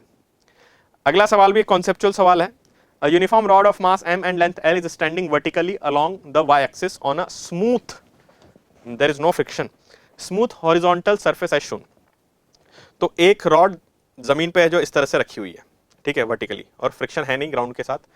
अब हल्का सा एक डिस्टर्बेंस जो है वो इस तरह से इस रॉड को डिस्टर्ब करता है कि रॉड का जो लोअर एंड है वो ग्राउंड पर स्लिप करने लग जाता है। अब देखो दो तीन तरीके से रॉड गिर सकती है, या तो रॉड ऐसे गिरती, पर अगर रॉड ऐसे गिरती तो नीचे वाला पॉइंट जो है, नीचे वाला जो पॉइंट है वो फिसल नहीं रहा ग्राउंड पर, इसलिए नहीं फिसलता क्योंकि वहां फ्रिक्शन होता, पर यहाँ फ्रिक्शन है नहीं, तो नीचे वाला एंड भी रुक नहीं पाएगा, वो भी फिसलेगा। अब इन्होंने हमसे क्या पूछा वो देख लेते हैं। इन्होंने हमसे पूछा है कि the path followed by the centre of mass of rod during the fall is. Centre of mass का हमें पाथ बताना है। देखो ध्यान से सुनो, जब रॉड एकदम वर्टिकल थी तो इसका सेंटर ऑफ मास जो है बच्चों वो रेस्ट पे था, सेंटर ऑफ मास यहां पर था और उसकी वेलोसिटी कितनी थी? 0 थी। अब यहां पर अगर अपन बात करें हॉरिजॉन्टल डायरेक्शन में, तो हॉरिजॉन्टल डायरेक्शन में इस रॉड पर कोई भी एक्सटर्नल फोर्स नहीं है, इस पर दो फोर्स लग रहे हैं, नॉर्मल ग्राउंड का वो भी वर्टिकली अप लगेगा, ग्रेविटी या mg वो भी वर्टिकली डाउन लगेगा। इन दो फोर्स के अलावा कोई फोर्स है नहीं, फ्रिक्शन वगैरह कुछ है नहीं, तो एक्स डायरेक्शन में there is no external force. अब सेंटर ऑफ मास का कॉन्सेप्ट ये कहता है कि जब तक एक्सटर्नल फोर्स नहीं होगा किसी डायरेक्शन में, उस डायरेक्शन का जो वेलोसिटी है वो सेंटर ऑफ मास का वो चेंज नहीं होगा। क्यों? क्योंकि हम ऐसा लिखते हैं कि भाई external force is equal to mass into acceleration of centre of mass. अगर एक्सटर्नल फोर्स 0 है मतलब सेंटर मास का एक्सेलरेशन 0 है, सेंटर मास का एक्सेलरेशन 0 है मतलब सेंटर मास की वेलोसिटी कांस्टेंट रहेगी, या यूं बोल दें जितनी थी उतनी ही रहेगी। अब एक्स में 0 थी तो 0 ही रहेगी, तो इसका मतलब रॉड जिस तरह से गिरेगी, रॉड इस तरह से गिरेगी कि सेंटर मास एक्स डायरेक्शन में मूव ना करे। अब अगर सेंटर मास एक्स डायरेक्शन में मूव नहीं करेगा तो फिर नीचे ही आएगा सीधा, क्योंकि अगर सेंटर मास ऐसे गिरता या ऐसे गिरता तो उसका एक्स डायरेक्शन में थोड़ा बहुत मोशन हो जाता, तो वो संभव है नहीं, तो इसलिए सेंटर मास सीधा नीचे आएगा और आंसर हो जाएगा इसका स्ट्रेट लाइन। तो रॉड जो है वो स्ट्रेट लाइन में है ही ट्रेवल करेगी, सीधा नीचे जाएगी। अगला एक और रोटेशन का अच्छा और कॉन्सेप्चुअल सवाल। सवाल बच्चों क्या कह रहा है? सवाल ये कह रहा है, पहले हम स्टेटमेंट्स पढ़ लेते हैं। तो स्टेटमेंट 1 ये कह रहा है कि to give direction to a spacecraft flying in free space, to give direction to a spacecraft flying in a free space, a fly wheel, तो जैसे एक स्पेसक्राफ्ट है और इसके अंदर एक फ्लाई व्हील मतलब एक पहिया है, इस तरह से मान लें, इज माउंटेड ओवर इट, उसके ऊपर एक पहिया लगा दिया जाता है। Bye rotating the fly wheel direction of spacecraft can be change. इसको इस तरह से समझें, जैसे आप जब कार चलाते हैं तो आपके पास स्टीयरिंग व्हील होता है, अगर आप स्टीयरिंग व्हील को राइट में घुमाते हैं तो कार राइट में चली जाती है, लेफ्ट में घुमाते हैं तो लेफ्ट में चली जाती है, वो ठीक है। अब स्पेस में कैसे आप स्टीयरिंग घुमा के गाड़ी घुमा दोगे, क्योंकि रोड पर तो क्या होता है, टायर और ग्राउंड के बीच में फ्रिक्शन होता है, हम टायर का डायरेक्शन मोशन चेंज करते हैं तो फ्रिक्शन की वजह से वो डायरेक्शन हमारा चेंज हो जाता है, हम लेफ्ट या राइट मुड़ सकते हैं। अब स्पेस में ये कह रहे हैं कि भाई क्या हो रहा है, ऐसा हो रहा है कि स्पेस में बेसिकली वैक्यूम की अगर सिचुएशन माने तो कोई फ्रिक्शन वगैरह कुछ भी नहीं है, मतलब वो एक सिंगल ऑब्जेक्ट ही रह गया स्पेसक्राफ्ट, उसके अलावा कोई और ऑब्जेक्ट है नहीं। अब वो क्या रहा है कि अगर मैं इस फ्लाईव्हील और स्पेसक्राफ्ट को मिला के एक सिस्टम मान लूं तो इसके ऊपर कोई एक्सटर्नल टॉर्क है नहीं, क्योंकि फोर्स ही नहीं है वहां पर, ठीक है, कोई फोर्स नहीं लग रहा है उसके ऊपर, तो कोई एक्सटर्नल टॉर्क नहीं है। तो अगर कोई एक्सटर्नल टॉर्क नहीं है तो उसका एंगुलर मोमेंटम क्या रहेगा, कंजर्व रहेगा। अब हमें स्पेसक्राफ्ट को मोड़ना है, मान लो कि मुझे स्पेसक्राफ्ट को क्लॉकवाइज घुमाना है, तो फ्लाईव्हील को हम क्या करेंगे, हम एंटी क्लॉकवाइज घुमा देंगे। क्यों, फ्लाईव्हील और स्पेसक्राफ्ट जैसे मान लो पहले स्ट्रेट लाइन में चल रहे थे, इनका कोई ओमेगा नहीं था, तो नेट एंगुलर मोमेंटम सिस्टम का क्या था, जीरो था। अब अगर ये वही बात हो गई बुलेट और गन वाली कि अगर अपन गोली चलाते हैं तो जब गोली अगर फॉरवर्ड जाती है तो गन किधर रिकॉइल करती है, बैकवर्ड। अब सेम चीज यहां है, अगर मैंने फ्लाईव्हील को क्लॉकवाइज घुमाया तो एक एंगुलर मोमेंटम क्रिएट हुआ क्लॉकवाइज, और टोटल एंगुलर मोमेंटम हमें रखना है जीरो, तो उसके लिए एक और एंगुलर मोमेंटम चाहिए जो आएगा एंटी क्लॉकवाइज। तो आसान भाषा में अगर फ्लाईव्हील क्लॉकवाइज घूमेगा तो उसका एंगुलर मोमेंटम बैलेंस करने के लिए स्पेसक्राफ्ट एंटी क्लॉकवाइज घूमेगा, क्योंकि दोनों अटैच रहेंगे एक दूसरे के साथ। तो जैसे ही फ्लाईव्हील को क्लॉकवाइज घुमाएंगे स्पेस क्राफ्ट जो है वो एंटी क्लॉकवाइज घूम जाएगा। तो अगर हमें मान लीजिए एंटी क्लॉकवाइज टर्न लेना है तो हम फ्लाईव्हील को क्लॉकवाइज घुमा देंगे, और अगर हमें क्लॉकवाइज टर्न लेना है तो हम फ्लाईव्हील को एंटी क्लॉकवाइज घुमा देंगे। इसको इस तरह से समझें, आप एक ऐसी गाड़ी चला रहे हैं जिसमें अगर आपको लेफ्ट मुड़ना है तो आप स्टीयरिंग को राइट में घुमाएंगे, और अगर आपको राइट मुड़ना है तो आप स्टीयरिंग को लेफ्ट में घुमाएंगे। जैसा हम रिवर्स करते टाइम करते हैं वैसा ही ये, ऐसा मान लो कि तुम फ्लाईव्हील को रिवर्स में चला रहे हो, रिवर्स कार ड्राइविंग जैसा ही हो जाएगा। समझ गए बात। तो इन्होंने जो लिखा हुआ है स्टेटमेंट वो एकदम सत्य है, वो सही बात है। For the isolated systems of spacecraft and flywheel angular momentum remains conserved. इसने बोल दिया साफ साफ कि आइसोलेटेड अगर हम मान रहे हैं स्पेसक्राफ्ट और फ्लाईव्हील को, मतलब इन पर कोई एक्सटर्नल फोर्स नहीं है, तो एंगुलर मोमेंटम इनका क्या रहेगा, कंजर्व रहेगा। So rotating the flywheel in one sense जैसे clockwise turn the spaceship in opposite sense मतलब एंटी क्लॉकवाइज। एंड यही पूरा परफेक्ट एक्सप्लेनेशन है। तो स्टेटमेंट वन स्टेटमेंट टू दोनों ही सही है और ये एक्सप्लेनेशन भी है इसका। Question number 29। क्वेश्चन नंबर 29 बच्चों क्या कह रहा है, ये कह रहा है कि to cylinders, one hollow and other solid with same mass and identical dimensions. तो हमारे पास दो सिलेंडर है, एक सिलेंडर जो है वो मेटल का हॉलो सिलेंडर है, दूसरा वुड का सॉलिड सिलेंडर है। तो एक हॉलो सिलेंडर है और एक सॉलिड सिलेंडर है, मास इनका सेम है, डायमेंशन इनकी सेम है, रेडियस लेंथ वगैरह सब सेम है, और इनको हमने प्योर रोलिंग अलाउ किया एक इंक्लाइन से फ्रॉम सेम हाइट। तो सेम हाइट से चलना भी चालू करते हैं। तो हम डायग्राम बना लेते हैं। जैसे मान लीजिए कि दो आइडेंटिकल हमने इंक्लाइन ले लिए और दो आइडेंटिकल सिलेंडर ले लिए, जो हम ये बोल सकते हैं कि भाई सेम डायमेंशन के हैं, सेम हाइट से चलना चालू करते हैं। दोनों प्योर रोल करते हुए जब नीचे आएंगे तो ये कह रहे हैं कि हॉलो सिलेंडर जो है वो पहले आएगा और जो सॉलिड सिलेंडर है बच्चों ये वो कह रहे हैं कि वो बाद में आएगा।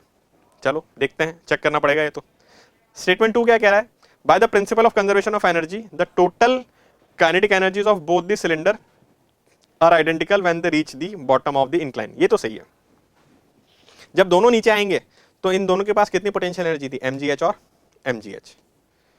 अभी प्योर रोल करते हुए जब नीचे आएंगे तो इसकी एनर्जी के दो काइनेटिक एनर्जी दो पार्ट में इंक्रीज होगी, एक तो होगा translational part half mv square और एक होगा रोटेशनल पार्ट जो होगा हाफ आई ओमेगा स्क्वायर। पर इन दोनों का सम जो है half mv square plus half I omega square वो टोटल काइनेटिक एनर्जी कहलाएगा और वो इनिशियल पोटेंशियल एनर्जी के बराबर होगा मैकेनिकल एनर्जी कंजर्वेशन के हिसाब से। तो ग्राउंड पर जब ये पहुंचेंगे तो उस समय इनके पास जो काइनेटिक एनर्जी होगी ट्रांसलेशनल फॉर्म में प्लस काइनेटिक एनर्जी होगी रोटेशनल फॉर्म में, उसका जो सम है वो mgh के ही बराबर होगा। और इसने टोटल काइनेटिक एनर्जी की बात की है, इसने ये नहीं कहा है कि हम रोटेशनल या ट्रांसलेशन की अलग बात करें, इसने टोटल काइनेटिक एनर्जी का बात किया है। तो दोनों का रोटेशनल और ट्रांसलेशनल पार्ट डिफरेंट हो सकता है बट ओवरऑल सम जो है वो mgh के ही बराबर होगा, इसलिए स्टेटमेंट 2 तो सही है। अब बात कर लेते हैं स्टेटमेंट 1 की। देखो जो हॉलो सिलेंडर था उसका मोमेंट ऑफ इनर्शिया होगा mr स्क्वायर और जो सॉलिड सिलेंडर है उसका मोमेंट ऑफ इनर्शिया होगा mr स्क्वायर बाय 2। अब अगर आपको इंक्लाइन वाले सिचुएशंस याद हो रोटेशन के अंदर तो उसके अंदर प्रूव भी कर सकते हैं इस चीज को, but as a standard result है और जेई का एग्जाम अपना एकदम पास में है तो इसमें मैं आपसे बिल्कुल कहूंगा कि आपको कुछ स्टैंडर्ड रिजल्ट्स याद होने चाहिए। तो मैं सॉल्यूशन का डेरिवेशन नहीं कर रहा हूं, बस एक आपको फैक्ट याद दिला रहा हूं कि हमने ये प्रूव किया हुआ है क्लास के अंदर कि हमने एक रेस लगाई थी क्लास में। रेस थी किस किस के बीच में, solid sphere, hollow sphere, solid cylinder, hollow cylinder, ring और डिस्क, कि अगर इन सबके सेम डायमेंशंस हो, मतलब सबकी रेडियस सेम हो, मास सबका सेम हो, सबको सेम इंक्लाइन से अपन एक साथ रिलीज कर रहे हो, सारे ही प्योर रोलिंग करते हुए नीचे आए, तो रेस सबसे पहले कौन जीतता है? रेस जीतता था सॉलिड स्फीयर। सीधी सी बात थी कि जिसका मोमेंटम इनर्शिया सबसे कम होगा वो रेस सबसे जो है वो सबसे फास्ट नीचे आएगा और उसका टाइम जो लगेगा नीचे पहुंचने का वो सबसे कम होगा। अब यहां पर हमारे पास दो ही कंटेंडर हैं। अब किसका मोमेंटम इनर्शिया कम है? यहां पर मोमेंटम इनर्शिया जो कम है वो है वुड का। तो वुड वाला सिलेंडर अगर कम मोमेंटम इनर्शिया रखता है, बाकी सारी सिचुएशंस, बाकी सारी जो पैरामीटर्स है वो सेम है, बस इसका मोमेंटम इनर्शिया जो है वो हॉलो सिलेंडर से क्या है? कम है, तो ये रेस जीतेगा। इसका मतलब इसको पहले नीचे आना चाहिए, जबकि इन्होंने क्या बोला है? हॉलो सिलेंडर पहले नीचे आएगा। इसलिए स्टेटमेंट 1 तो गलत हो गया, स्टेटमेंट 2 आपका सही हो गया। ठीक है, अगला सवाल, the linear mass density of a non uniform rod of length L is given by lambda equal to A by L x square. ठीक है, where A is a constant, x is the distance from one end of the rod. The distance of center of mass will be 9L by K. What will be 9L? तो simple integration का सवाल है। मान लेते हैं x equal to 0 वाला point है, ये x इक्वल टू L वाला पॉइंट है। हम यहां से x डिस्टेंस पे जाके एक dx का टुकड़ा ले लेते हैं। यूनिफॉर्म रॉड है नहीं है, वरना तो सेंटर मास L/2 पर होता, पर यहाँ पर डेंसिटी जो है वो कांस्टेंट नहीं है, बल्कि x बढ़ने पर डेंसिटी क्या हो रही है? बढ़ रही है। तो मास पर यूनिट लेंथ अपने को लैम्डा दिया हुआ है। अब यहाँ पर ये जो मास इसका मैंने मान लिया वैल्यू dm। तो पहले तो हम अगर dm लिखना चाहेंगे तो dm हो जाएगा मास पर यूनिट लेंथ जो है लैम्डा इनटू इस टुकड़े की लेंथ हम मान लेते हैं dx। तो मास पर unit length into length of part which is dx। Lambda का वैल्यू डालने कितना है? a by L x square dx। बच्चों ये आपको dm मिल गया। अब अगर आपको सेंटर मास का फॉर्मूला पता हो तो वो होता था integration of x dm upon integration of dm। तो अगर हम पुट कर देते हैं यहाँ पर x equals to integration of x into dm, dm है बच्चों a by L x square dx upon integration of dm। वापस से उसको लिख देंगे, dm कितना था? a by L x square dx। देखो a और कैपिटल L तो कांस्टेंट है, तो वो दोनों कांस्टेंट इंटीग्रेशन से बाहर आते फिर कैंसिल होते, तो हम डायरेक्ट कैंसिल कर दिया है। और लिमिट रहेगी इंटीग्रेशन की, x की लिमिट रहेगी 0 से L तक। पहला टुकड़ा है x इक्वल्स टू 0 पर और रॉड का आखिरी टुकड़ा है x इक्वल्स टू L पर। अब इसको अगर हम इंटीग्रेट करते हैं x क्यूब, तो इसका इंटीग्रेशन आएगा x क्यूब का इंटीग्रेशन आएगा x की पावर 4/4 और नीचे x स्क्वायर, उसका इंटीग्रेशन आ जाएगा x क्यूब बाय 3। x की वैल्यू रख देंगे हम कितनी? 0 to L। तो ये बनेगा L की power 4/4 upon L power 3/3। Simplify करेंगे 3L/4। तो सेंटर मास कहां पर आएगा? 3L/4 पर, जो इन्होंने कितना बोला है? 9L/K। तो इसको अगर मैं 9L/K के बराबर करता हूं तो ये गया 3 टाइम्स, K का वैल्यू अपने को मिल जाएगा 12। तो इंटीजर टाइप क्वेश्चन है और K का वैल्यू कितना हो जाएगा अपना? 12 हो जाएगा। सो और इसका अपन एक फॉर्मूला भी लिखवाते हैं, क्लास में प्रूव भी किया हुआ है कि अगर लैम्डा जो है डेंसिटी जो है वो kx की पावर n के प्रोपोर्शनल आती है, जहां पर n एक इंटीजर है, तो इसका जो सेंटर मास का कोऑर्डिनेट होता है बच्चों वो होता है n+1 upon n+2। Easily integrate करके आप इसको देख सकते हैं इनटू L। अब जैसे यहां पर n का हमें डेंसिटी दिया हुआ था k, हमें डेंसिटी दिया हुआ था a अपॉन L, ये सब तो कांस्टेंट है, हमें तो इस पर कॉन्सेंट्रेट करना है। पावर कितनी है? 2, तो ये 2 यहां रख दो, तो आपको डायरेक्ट मिल जाएगा 2+1 3 अपॉन 2+2 4/L, जो हमने इंटीग्रेशन करके निकाला भी था 3L/4। डायरेक्ट भी मिल सकता है। तो अगर आप स्पीड चाहते हैं जेई मेन के अंदर तो थोड़े से इस तरह के फैक्ट्स याद रख सकते हैं। बाकी इतना कोई खतरनाक सवाल नहीं है, फटाफट इंटीग्रेट करके भी निकाल सकते हैं। तो अगला सवाल जो है बच्चों ये कह रहा है कि हमने एक डिस्क लिया जिसका रेडियस r है और उसके अंदर हमने एक होल क्रिएट कर दिया। तो r रेडियस की डिस्क है, r रेडियस की जो डिस्क है उसके हमने अंदर एक होल क्रिएट कर दिया। उस होल की जो रेडियस है बच्चों वो कितनी है? r/2। तो r रेडियस का डिस्क है और होल है r/2 रेडियस का, और होल जो है वो डिस्क के सर्कमफेरेंस को टच करता है। आगे पढ़ते हैं। The mass of the remaining portion is m। अब इस बात का बहुत ध्यान से सुने, इस ये कह रहे हैं कि होल करने के बाद जो डिस्क बचती है, होल सहित जो डिस्क है उसका मास m है, मतलब पूरी डिस्क का मास m से थोड़ा ज्यादा रहा होगा। अब हमें बताना है इस होल वाली डिस्क का moment of inertia about point O and an axis perpendicular to plane of disc. ठीक है, तो इसके अबाउट हमें बताना है। तो सबसे पहले तो हम एक फॉर्मूला याद करते हैं। जैसे जो डिस्क होती है, डिस्क के सेंटर ऑफ मास पर जो मोमेंट ऑफ इनर्शिया आता है बच्चों वो कितना आता है? mr²/2। ऐसी एक्सिस जो डिस्क के प्लेन के परपेंडिकुलर और सेंटर ऑफ मास से पास करे। अब मुझे सर्कमफेरेंस के अबाउट निकालना है। तो सर्कमफेरेंस के लिए मैं यहां पर और यहां पर इन दोनों के बीच में पैरेलल एक्सिस थ्योरम लगाता हूं। पैरेलल एक्सिस थ्योरम बोलती है कि भाई ICM जो कितना है? mr²/2 plus md²। d मतलब इन दोनों के बीच का डिस्टेंस जो रेडियस के बराबर है, तो md² मतलब mr²। तो इस चीज का ध्यान रखें कि सर्कमफेरेंस के अबाउट डिस्क का मोमेंट ऑफ इनर्शिया कितना होता है? 3/2 mr²। चलो अब आगे बढ़ाते हैं गाड़ी अपनी।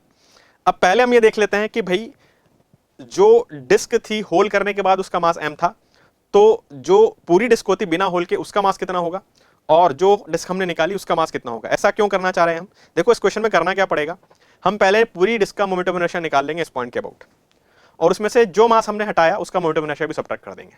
तो पहले हम पूरी डिस्क का मोमेंट ऑफ इनर्शिया निकालने के लिए पूरी डिस्क का मास निकालते हैं। अब देखो मास जो है वो एरिया वाइज डिस्ट्रीब्यूटेड होगा यहाँ पर। तो मैं ऐसा मान लेता हूं कि भाई डिस्क की मास डेंसिटी थी, जो मटेरियल है वो सिग्मा किलोग्राम पर मीटर स्क्वायर, मैंने ऐसा मान लिया 1 मीटर स्क्वायर का एरिया का जो मास है वो सिग्मा किलोग्राम है। अब हमारे पास कितना एरिया बचा है, हमारे पास जो मास बचा है वो m है, और हमारे पास कितना एरिया बचा है, हमारे पास एरिया बचा है, डिस्क का एरिया था पाई आर स्क्वायर, उसमें से मैंने पाई r/2 रेडियस का होल किया, सर्कल निकाल दिया, तो ये एरिया भी सब्ट्रैक्ट कर दिया। तो ये कितना बन जाएगा बच्चों, pi are square minus pi are square by 4, 3/4 pi are square. पर ये तो एरिया है, अब एरिया को मास में कन्वर्ट करने के लिए मैं किससे मल्टीप्लाई करूंगा, सिग्मा से। तो ये एक वैल्यू मिल गई आपको m की, कितना हो गया 3/4 पाई आर स्क्वायर, ये तो हो गया area of disc with hole into mass पर यूनिट एरिया, तो इससे आपको मिल जाएगा टोटल डिस्क का मास। अच्छा, अब यहां से देखो sigma into pi are square, इसकी वैल्यू बच्चों तुम्हें कितनी मिलेगी 4m/3। अभी sigma into pi are square क्या है, ये है पूरी डिस्क का मास जब होल नहीं था, और वो है 4m/3, तो होल सहित डिस्क का मास m था, डिस्क होल के साथ जो उसका मास है 4m/3। अच्छा, तो होल का मास कितना हुआ, होल का मास बड़ा आसानी से निकाला जा सकता है, होल करने के पहले डिस्क का मास माइनस होल करने के बाद डिस्क का मास, ये जो डिफरेंस आया ये m/3 आया, और यही क्या है वो पार्ट जो हमने रिमूव कर दिया।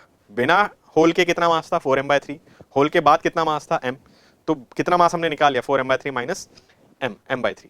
अब कुछ नहीं करना आपको, पूरी डिस्क का जो मोमेंट ऑफ इनर्शिया था विदाउट होल, उसका फॉर्मूला भी हमने निकाला था 3/2 मास कितना है 4/3m r स्क्वायर। इसमें से सबट्रैक्ट कर देंगे छोटा डिस्क जो हमने निकाला, वो उसका भी मोमेंट ऑफ इनर्शिया सर्कमफेरेंस के अबाउट ही ले रहे हैं, तो उसका भी हो जाएगा 3/2 इंटू उसका मास कितना है m/3, तो 3/2 mr square minus 3/2 into mass of hole which is disc which is m/3 into उसका रेडियस कितना है r/2, यही आपका फाइनल आंसर है। तो कितना मिलेगा आपको 2mr square minus mr square by 8। LCM लेंगे तो हमें मिलेगा 16mr square minus mr square मतलब 15mr स्क्वायर बाय 8। तो हमारा आंसर जो हो जाएगा 15mr स्क्वायर बाय 8, तो k का वैल्यू कितना हो जाएगा 15। ठीक है, तो k का वैल्यू होगा 15। आई होप समझ में आया होगा आपको। अगला सवाल, सवाल नंबर 32, circular disc of mass m and radius r is rotating about its axis with angular speed omega 1। तो एक डिस्क है जो अपने एक्सिस के अबाउट रोटेट कर रही है, डिस्क का मास m रेडियस r है और इसकी एंगुलर स्पीड है ओमेगा 1। तो इस तरह से एक डिस्क है जो रोटेट कर रही है अपने एक्सिस के अबाउट, ऐसे घूम रही है ओमेगा 1 से।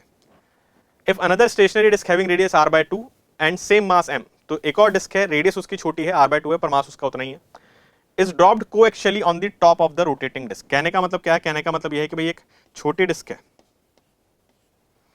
जिसकी रेडियस r/2 है, कोएक्सियली मतलब दोनों की एक्सिस सेम है, इसको इसके ऊपर रख दिया, तो घूमते हुए डिस्क के ऊपर एक स्टेशनरी डिस्क रख दी। ठीक है, gradually both disc attain constant angular speed omega 2। अब इनकी एंगुलर स्पीड बदल गई और ओमेगा 2 हो गई, इसका मतलब इनके बीच में फ्रिक्शन रहा होगा। तो एक घूमती हुई डिस्क के ऊपर जब मैं एक स्टेशनरी डिस्क रख दूंगा तो उस घूमती हुई डिस्क स्टेशनरी डिस्क को भी घुमाने की कोशिश करेगी और उनके बीच में फ्रिक्शन होगा, तो ये हो पाएगा। तो फ्रिक्शन रहा होगा यहाँ पर, तभी ओमेगा 1 चेंज होकर ओमेगा 2 हो गया। हमसे पूछा energy loss in the process is p% of initial energy, तो जो एनर्जी लॉस हुआ वो टोटल एनर्जी का p% अगर है तो p का वैल्यू क्या होगा। क्लासिक क्वेश्चन है एंगुलर मोमेंटम कंजर्वेशन का। देखो क्या करना है, दोनों डिस्क को अपन एक सिस्टम अगर मान लें तो इनका अगर पूरे सिस्टम को अपन इनको एक सिस्टम की तरह ट्रीट करते हैं तो कोई एक्सटर्नल टॉर्क है नहीं, कोई एक्सटर्नल टॉर्क नहीं है, तो एंगुलर मोमेंटम कंजर्व कर सकते हैं। तो पहले एंगुलर मोमेंटम कितना रहेगा, पहले डिस्क का moment of inertia mr square by 2 into उसका ओमेगा 1। दूसरी डिस्क तो रेस्ट पे थी, उसका moment of inertia sorry angular momentum की बात कर रहा हूं मैं, तो पहली डिस्क का एंगुलर मोमेंटम हो जाएगा mr स्क्वायर बाय 2, तो उसका मोमेंट ऑफ इनर्शिया है इंटू ओमेगा 1। एंगुलर मोमेंटम का फॉर्मुला क्या होता है, आई ओमेगा, तो मोमेंट ऑफ इनर्शिया हो गया mr स्क्वायर बाय 2 और ओमेगा की देख लिया ओमेगा 1। ये तो हो गया पहली डिस्क के लिए। दूसरी डिस्क जो है रेस्ट पे है, तो उसका एंगुलर मोमेंटम कितना रहा होगा 0। बाद में ये दोनों एक ही साथ रोटेट करने लगी तो इनका मोमेंट ऑफ इनर्शिया हो जाएगा, पहली डिस्क का तो मोमेंट ऑफ इनर्शिया हो जाएगा mr स्क्वायर बाय 2 प्लस दूसरी डिस्क का मास तो उतना ही है पर रेडियस आधी है, तो mr स्क्वायर बाय 2, ये तो हो गया moment of inertia into final omega.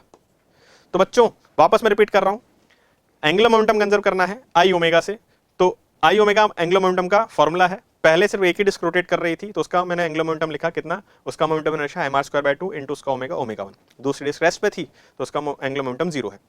बाद में जो डिस्क आई दोनों अब एक साथ घूमने लगी ओमेगा 2 से, तो अब मैं दोनों का एंगुलर मोमेंटम लिखूंगा, पहले का भी और दूसरे का भी। पहले का मोमेंटम इनर्शिया वापस mr स्क्वायर बाय 2, दूसरी डिस्क का मास भी m है पर रेडियस उसकी आधी है, तो उसका मोमेंटम इनर्शिया हो जाएगा m इंटू उसकी रेडियस का स्क्वायर बाय 2 इंटू नया ओमेगा। यहां से देखो हम क्या निकाल सकते हैं, यहां से ओमेगा निकाल सकते हैं कि भाई ओमेगा कितना हो जाएगा, तो mr स्क्वायर बाय 2, तो पहले तो 2 2 और 2 कैंसिल कर दो, फिर mr स्क्वायर ओमेगा 1 बराबर mr square omega 2 plus M R square by 4 omega 2। मैंने ओमेगा 2 से अंदर मल्टीप्लाई कर लिया। एम आर स्क्वायर पूरी इक्वेशन में से कॉमन ले लें, सो यहाँ से आपको मिलेगा omega 1 will be omega 2 plus omega 2 by 4, 5 by 4 omega 2। So omega 2 बच्चों कितना मिल गया, 4 बाय 5 ओमेगा 1। अब बात करते हैं एनर्जी लॉस की और उसका परसेंटेज निकालना है हमें। तो इनिशियल काइनेटिक एनर्जी जो होगी वो होगी हाफ आई ओमेगा स्क्वायर। सिर्फ पहली डिस्क का लिखेंगे, दूसरे डिस्क तो रेस्ट में तो उसके पास कोई काइनेटिक एनर्जी थी नहीं। सेकंड सिचुएशन में दोनों डिस्क की कंबाइंड काइनेटिक एनर्जी अगर हम लिखेंगे तो half into total moment of inertia again M R square by 2 plus M R square, R कितना है आर बाय 2 इंटू ओमेगा 2। ठीक है, अब वैल्यू डाल देते हैं, इसको सिंप्लीफाई अगर हम करेंगे तो half M R square by 4, ये तो 2 है, plus M R square by 2 का square 4, 4 into 2 8 into omega 2। Omega 2 कितना मिला था बच्चों, 4 ओमेगा 1 बाय 5। ठीक है, तो अब यहां से अगर अपन इसको सिंप्लीफाई करेंगे तो एम आर स्क्वायर बाय 8, तो 2 इंटू 2 हो गया 4 plus M R square by 16 into 4 omega 1 by 5। और यहाँ इसका स्क्वायर भी तो करेंगे हम, बिल्कुल, तो there will be square half I omega square, तो इसका स्क्वायर चलेगा साथ में, बिल्कुल अभी सही है। तो कितना हो गया ये, M R square by 4 into 16 omega 1 square by 25 plus M R square by 16 into 16 omega 1 square by 25। अब इसको अगर सिंप्लीफाई अपन कर लें, ये जाएगा 4 बार और ये पूरा ही चला जाएगा। तो देखो 4 M R square by 25 plus M R square by 25, 5 M R square by 25 और ओमेगा 1 स्क्वायर तो है ही साथ में। So this is basically what, M R square omega 1 square by 5। ये आपकी फाइनल काइनेटिक एनर्जी आ गई। अब अगर फ्रैक्शन के टर्म्स में लिखें, देखो M R square omega square को अपन कुछ मान लो कि ये तो कांस्टेंट है, तो यहाँ 1/2 1/2 1/4 है, तो 1/4 होता है 0.25, तो 0.25 और इस M R square omega square को मैं कुछ कांस्टेंट मान लेता हूँ कैपिटल ए, हमें तो बस परसेंटेज चेंज देखना, ज्यादा कैलकुलेशन अपन करें ना। और ये आ रहा है अपना 0.25 0.20, 1/5 कितना हो जाएगा 0.2, वापस M R square omega 1 square जिसको मैंने कितना माना था ए। तो अब सीधा सीधा अपन कह सकते हैं कि भाई पहले काइनेटिक एनर्जी थी 0.25 ए और अभी हो गई 0.2 ए। और हमें क्या बताना है, हमें ये बताना है कि लॉस कितना परसेंटेज का हुआ है। तो परसेंटेज लॉस जो हुआ है वो हम अगर निकालेंगे तो हो जाएगा, लॉस की जब भी बात करते हैं तो इनिशियल माइनस फाइनल करना होता है, तो 0.25 ए माइनस 0.2 ए अपॉन 0.25 ए, ये हो गया इंटू 100। तो ये हो गया loss in kinetic energy upon initial kinetic energy into 100। इसको सॉल्व करके बच्चों में कितना मिल जाएगा आपको, 0.5 अपॉन 0.25 20%। तो 20% काइनेटिक एनर्जी का क्या हुआ है, लॉस हुआ है। तो जो लॉस हो गया वो कितना हो गया, 20% ऑफ काइनेटिक एनर्जी, पी का वैल्यू हो जाएगा 20। Question number 33, last chapter gravitation, जैसा हमने कहा था, तो रोटेशन तक भी अपन पहुंच चुके हैं। अब हम बात करेंगे ग्रेविटेशन की। तो ग्रेविटेशनल फील्ड के ऊपर सवाल है, the gravitational field in region is given by G = 2 I cap plus 3 J cap Newton per kg. The work done in moving a particle of 1 kg from this point to this point along the line 3y plus 2x equals to 5. तो देखो 1 kg का अगर particle है तो force जो होता है, gravitational field क्या होती है, 1 kg का फोर्स, तो m kg पर फोर्स या 1 kg पर फोर्स निकालना है। तो बेसिकली जो ग्रेविटेशनल फील्ड होती है वो होती है फोर्स पर यूनिट मास, तो फोर्स हो जाएगा ग्रेविटेशनल फील्ड इंटू मास। तो अगर हम 1 kg से मल्टीप्लाई करेंगे तो कुल मिलाकर तुम्हें यही फोर्स मिल जाएगा, 2I cap plus 3J cap, ये तो आ गया आपका फोर्स। ठीक है, वापस रिपीट कर रहा हूं, ग्रेविटेशनल फील्ड होती है फोर्स पर यूनिट मास, तो फोर्स हो जाएगा gravitational field into mass, gravitational field into mass, mass 1 kg है, तो ये फोर्स आ गया। अब देखो डिस्प्लेसमेंट, और ये कांस्टेंट फोर्स है, डिस्प्लेसमेंट कितना हुआ, डिस्प्लेसमेंट होगा final position minus initial position, तो 2 - 1 1I कैप या I cap plus 1/3 - 1 which is -2/3 J cap. अब कांस्टेंट फोर्स और डिस्प्लेसमेंट के बीच का वर्क डन का निकालना, तो F डॉट S करेंगे, 2I cap dot I cap will be 2, 3J cap dot -2/3 J cap, तो ये बन जाएगा 3 into -2/3। So this is 2 - 2 which is 0। तो कितना वर्क डन हो गया, 0, कोई वर्क नहीं किया है, वर्क डन इज 0। ठीक है, so zero work is done. Then question number 34, question number 34 क्या कह रहा है, a tunnel is dug across the diameter of earth. हमने एक अर्थ के डायमीटर के अक्रॉस एक टनल बना दिया, मान लो कि ये अर्थ है और उसके डायमीटर के अक्रॉस हम एक टनल बना देते हैं। ठीक है, a ball is release from the surface of earth into the tunnel, हम यहाँ से एक बॉल को रिलीज करते हैं और ये ग्रेविटी की वजह से अर्थ के सेंटर की तरफ जाएगी। तो हमको ये बताना है कि the velocity of the ball when it is a distance of r/2 from centre. तो बॉल जब सेंटर से, मान लो यहाँ आ गई बॉल और सेंटर से अब इसका डिस्टेंस कितना रह गया r/2, तो इस समय बॉल की जो स्पीड होगी वो स्पीड कितनी होगी हमें ये बताना है। Classic question of mechanical energy conservation. जहां पर अपन ने रिलीज किया था वहां काइनेटिक एनर्जी तो कितनी है, 0, और पोटेंशियल एनर्जी हो जाएगी -gmm/r। अब r/2 डिस्टेंस पर काइनेटिक एनर्जी हमने मान ली 12 mv²। पोटेंशियल एनर्जी कितनी होगी, तो देखो इसके लिए आपको ना सॉलिड स्फीयर के अंदर ग्रेविटेशनल पोटेंशियल का फॉर्मूला पता होना चाहिए। वो फॉर्मूला क्या होता है, वो फॉर्मूला होता है -gm/2r³ into 3r² minus small r², जहां पर स्मॉल r सेंटर से क्या होता है, डिस्टेंस होता है। ये फॉर्मूला आपको याद होगा तो आप फटाफट इसको सॉल्व कर सकते हैं। तो देखो क्या बनेगा, ये -gm/2r³ into 3r² minus small r का वैल्यू r/2, तो r/2 का स्क्वायर मतलब r²/4। सिंप्लीफाई कर लो इसको, 3 माइनस 1/4 विल बी 11/4, 11/4 इंटू 1/2 तो 11/8, तो -11gm/8r। देखो ऊपर r² है, नीचे r है, r³ है, तो r बच जाएगा। तो ये तो पोटेंशियल आया है। देखिए पोटेंशियल क्या होता है, पोटेंशियल होता है 1 किलोग्राम की पोटेंशियल एनर्जी। तो m किलोग्राम की पोटेंशियल एनर्जी कितनी होगी, यहां पर अपन लिख देंगे -11gmm/8r। अब इसको सिंप्लीफाई करके हम निकाल लेंगे कि भाई कितना स्पीड आएगा। तो कुछ कैंसिल कर सकते हैं यहाँ पर, स्मॉल m और स्मॉल m कैंसिल करते हैं, -gm/r प्लस -11/8 इधर लिखे हैं तो +11/8 gm/r बराबर v²/2। तो अब अगर हम सिंप्लीफाई करेंगे 11/8 - 1 विल बी 3/8, तो 3/8 gm/r विल बी v²/2।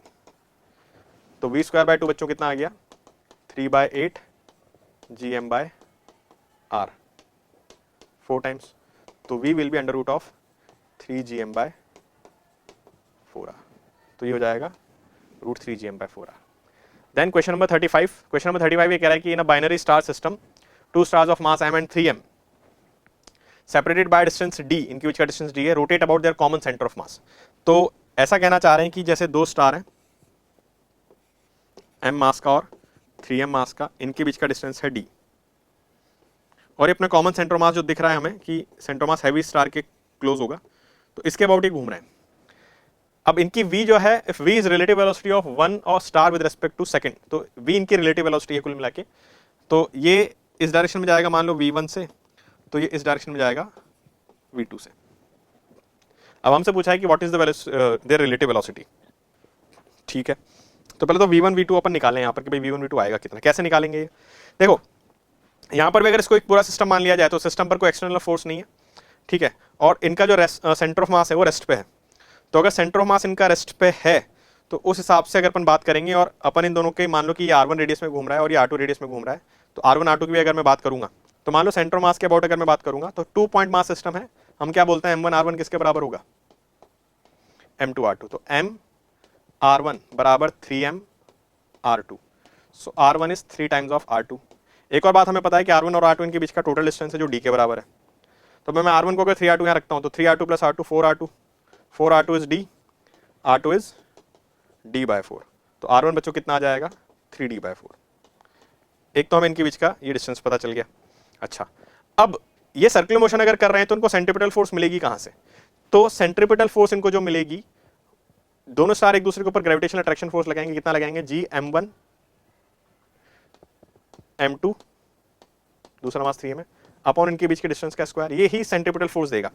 अब पहले स्टार के लिए सेंट्रीपिटल फोर्स होगा mv1² बाय उसकी रेडियस r1 कितना निकाला हमने 3d/4। तो पहले स्टार की जो सेंट्रीपिटल फोर्स है उसकी रिक्वायरमेंट ग्रेविटेशनल अट्रैक्शन फुलफिल कर रहा है, तो मास से मास काट दिया, ठीक है, एक d से एक d भी उड़ा देते हैं। तो देखो आपको v1² का वैल्यू क्या मिलेगा बच्चों, 3/4 उधर ले जाए तो 3/4 of gm into 3/d, root अगर लेंगे तो v1 हमें मिलेगा √9 gm/4d, ठीक है, 9/4 बाहर ले सकते हैं, तो 3/2 √gm/d, ये हमें क्या मिला है, ये हमें v1 मिला है। अब v2 हम बता सकते हैं तुरंत, v2 कैसे बता सकते हैं, अब अच्छा v2 के लिए भी अपन यही कर लें, ठीक है। V2 के लिए भी अपन क्या कर सकते हैं, वापस से अपन ये लिख सकते हैं कि भाई उसके लिए भी जो सेंट्रीपिटल फोर्स है G into M1 into M2 upon D square बराबर उसका मास इंटू उसकी speed mv square by R, और उसकी रेडियस कितनी थी d/4। R2 कितना था अपने पास d/4। इसको सॉल्व करके अगर आप निकालोगे वापस से 3m से 3m कैंसिल, एक d से एक d कैंसिल, तो V2 बच्चों आपको जो मिलेगा वो मिलेगा, अब यहां पर 1/4 है, इधर मल्टीप्लाई करेंगे तो ये बाय 4 ही रह जाएगा, तो gm/4d, तो V2 आपको मिलेगा 1/2 अंडर रूट ऑफ gm/d। तो अब हमें V1 V2 मिल चुके हैं। अब देखो डायग्राम ध्यान से अगर आप देखेंगे, मान लो कि ये दोनों स्टार थे, अगर ये माइनस जे, इसकी वेलोसिटी इधर होगी तो इसकी वेलोसिटी किधर होगी, इस तरफ। तो अब मैं अगर लिखता हूं velocity of 1 with respect to 2, तो इसका फॉर्मूला बनेगा V1 माइनस V2। अब डायरेक्शन सही अगर लिखेंगे तो देखो ये आएगा माइनस जे कैप क्योंकि नीचे जा रहा है, और ये आएगा प्लस जे कैप। अब ऑपोजिट डायरेक्शन में अगर दो पार्टिकल मूव करते हैं तो उनकी रिलेटिव वेलोसिटी आप फॉर्मूले में वैल्यू डालोगे तो वो आपको क्या मिलेगी, आपको मिलेगी -3/2 gm/d जे कैप माइनस 1/2 gm/d जे कैप। तो कुल मिला के ऐड होके हो जाएगा 2 √gm/d जे कैप। ठीक है, माइनस जे कैप है तो बट अपन सिर्फ वैल्यू देख लें तो अपना आंसर क्या हो जाएगा, अपना आंसर हो जाएगा ऑप्शन नंबर बी। ठीक है, तो हमने पहले यहाँ पर इनके दोनों का रेडियस निकाल लिया, किस रेडियस में दोनों रोटेट करेंगे, फिर दोनों की सेंट्रीपिटल फोर्स की इक्वेशन से दोनों की स्पीड निकाली, और फाइनली फिर उसका क्या कर लिया अपन ने, ऑपोजिट डायरेक्शन में जो है, क्योंकि वो चल रहे थे तो रिलेटिव वेलोसिटी में उनको ऐड कर लिया। Then question number 36, an astronaut in an orbiting space above the earth experiences weightlessness. बिल्कुल सही बात है, अगर एक एस्ट्रोनॉट अर्थ के चारों ओर चक्कर लगा रहा है, ऑर्बिट कर रहा है, तो वो बेसिकली एक फ्री फॉल कंडीशन में है। जो भी सैटेलाइट होती है वो अर्थ के चारों ओर चक्कर लगाती है, और अर्थ उसके ऊपर सिर्फ एक ही फोर्स लग रहा होता है, वो होता है अर्थ का ग्रेविटी। और जब भी किसी ऑब्जेक्ट पर एक ही फोर्स लगता है दैट इज ग्रेविटेशनल फोर्स, तो हम मानते हैं कि वो फ्री फॉल स्टेट में है। तो ये बात ठीक है, ठीक है। An object moving around the earth under the influence of earth gravitational force is in a state of free fall. तो स्ट्रेट फॉरवर्ड रीजन भी यही है, तो इसका आंसर सीधा सीधा क्या हो जाएगा 1। वेटलेसनेस की कंडीशन क्या होता है, जब हम फ्री फॉल करते हैं तो हमें वेटलेसनेस फील होता है, तो उसने फर्स्ट ऑप्शन में वो दिया है पहले स्टेटमेंट में, और सेकंड स्टेटमेंट में उसका रीजन भी दे दिया। देन हम बात करते हैं क्वेश्चन नंबर 37, लास्ट क्वेश्चन अपने आज के इस मैराथन सीरीज का। The initial velocity vi required to project a body vertically upward from the surface of earth। तो मान लो कि ये अर्थ का सरफेस है, यहां से हम एक ऑब्जेक्ट को ऊपर थ्रो करते हैं, कितनी स्पीड से, vi स्पीड से, और हम चाहते हैं कि ये एक हाइट तक पहुंचे, to reach a height of 10r, और वो हाइट जो है वो अर्थ सरफेस से कितनी है 10r, जहां पर r अर्थ का रेडियस है। तो सेंटर से बच्चों कितना डिस्टेंस हो जाएगा, वो 11r, r plus 10r 11r, तो टोटल सेंटर से वो 11r हाइट पर गई, सरफेस से 10r हाइट पर गई, where r is the radius of earth. Then the initial velocity may be described in terms of escape velocity v such that. तो हमें ये जो इनिशियल स्पीड दी है इसको एस्केप स्पीड के टर्म्स में लिखना है, तो सबसे पहले तो एस्केप स्पीड लिख लेते हैं, कितनी होती है √2 gm/r। अब यहां से यहां तक मैकेनिकल एनर्जी कंजर्वेशन लगा देते हैं। लोएस्ट पॉइंट पर kinetic energy ½ mv/i², potential energy -gmm/r। Highest point पर जब पहुंचेगा तो काइनेटिक एनर्जी कितनी हो जाएगी 0, और पोटेंशियल एनर्जी बच्चों कितनी हो जाएगी -gmm/, सेंटर से कितना डिस्टेंस है 11r। ठीक है, again mass of object can be cancel out, तो vi²/2 -gm/r बराबर -gm/11r। इसको इधर ले जाएं, vi²/2 will be gm/r -gm/11r। तो बच्चों ये आपको मिलेगा 1 - 1/11 10/11, तो 10/11 gm/r। सो vi²/2 था ये, तो vi आपको मिल जाएगा, यहां से मैं 2 से मल्टीप्लाई कर दूं तो 20/11 बन जाएगा, तो 20/11 gm/r, और स्क्वायर था तो रूट में ले लेंगे अब इसको, और एस्केप स्पीड देखो कितनी थी √2 gm/r। इन दोनों को डिवाइड कर देते हैं, तो vi/v एस्केप, gm/r तो कैंसिल हो जाएगा, तो ये आपको मिलेगा under root of 20/11/√2 which is √10/11। So what is vi? It is √10/11 times of v escape। तो ये है √10/11, तो x 10 है, y 11 है। हमसे किसकी वैल्यू पूछी, x की, तो x की वैल्यू बच्चों कितनी हो जाएगी 10। तो आई होप ये सीरीज जो थी इसके अंदर हमने सारे जो इंपॉर्टेंट क्वेश्चंस थे मैकेनिक्स के जो लाइकली हैं पूछे जाने के, वो हमने लिए हैं। आई होप आपको समझ में आया होगा। कोई भी क्वेश्चन आपको अगर देखना है तो डेफिनेटली आप वीडियो को पॉज करके उसको देख सकते हैं, ठीक है। सारे क्वेश्चंस एकदम डिटेल में सॉल्व किए गए हैं एंड और भी सीरीज के वीडियोस हैं जो ऑलरेडी यूट्यूब चैनल पर अपलोड हो चुके हैं। आपसे रिक्वेस्ट है कि 1 बाय 1 को भी देख लें एंड आपके जेईई मेन का जो अटेम्प्ट है उसके लिए पूरे आकाश टीम की तरफ से ऑल द बेस्ट।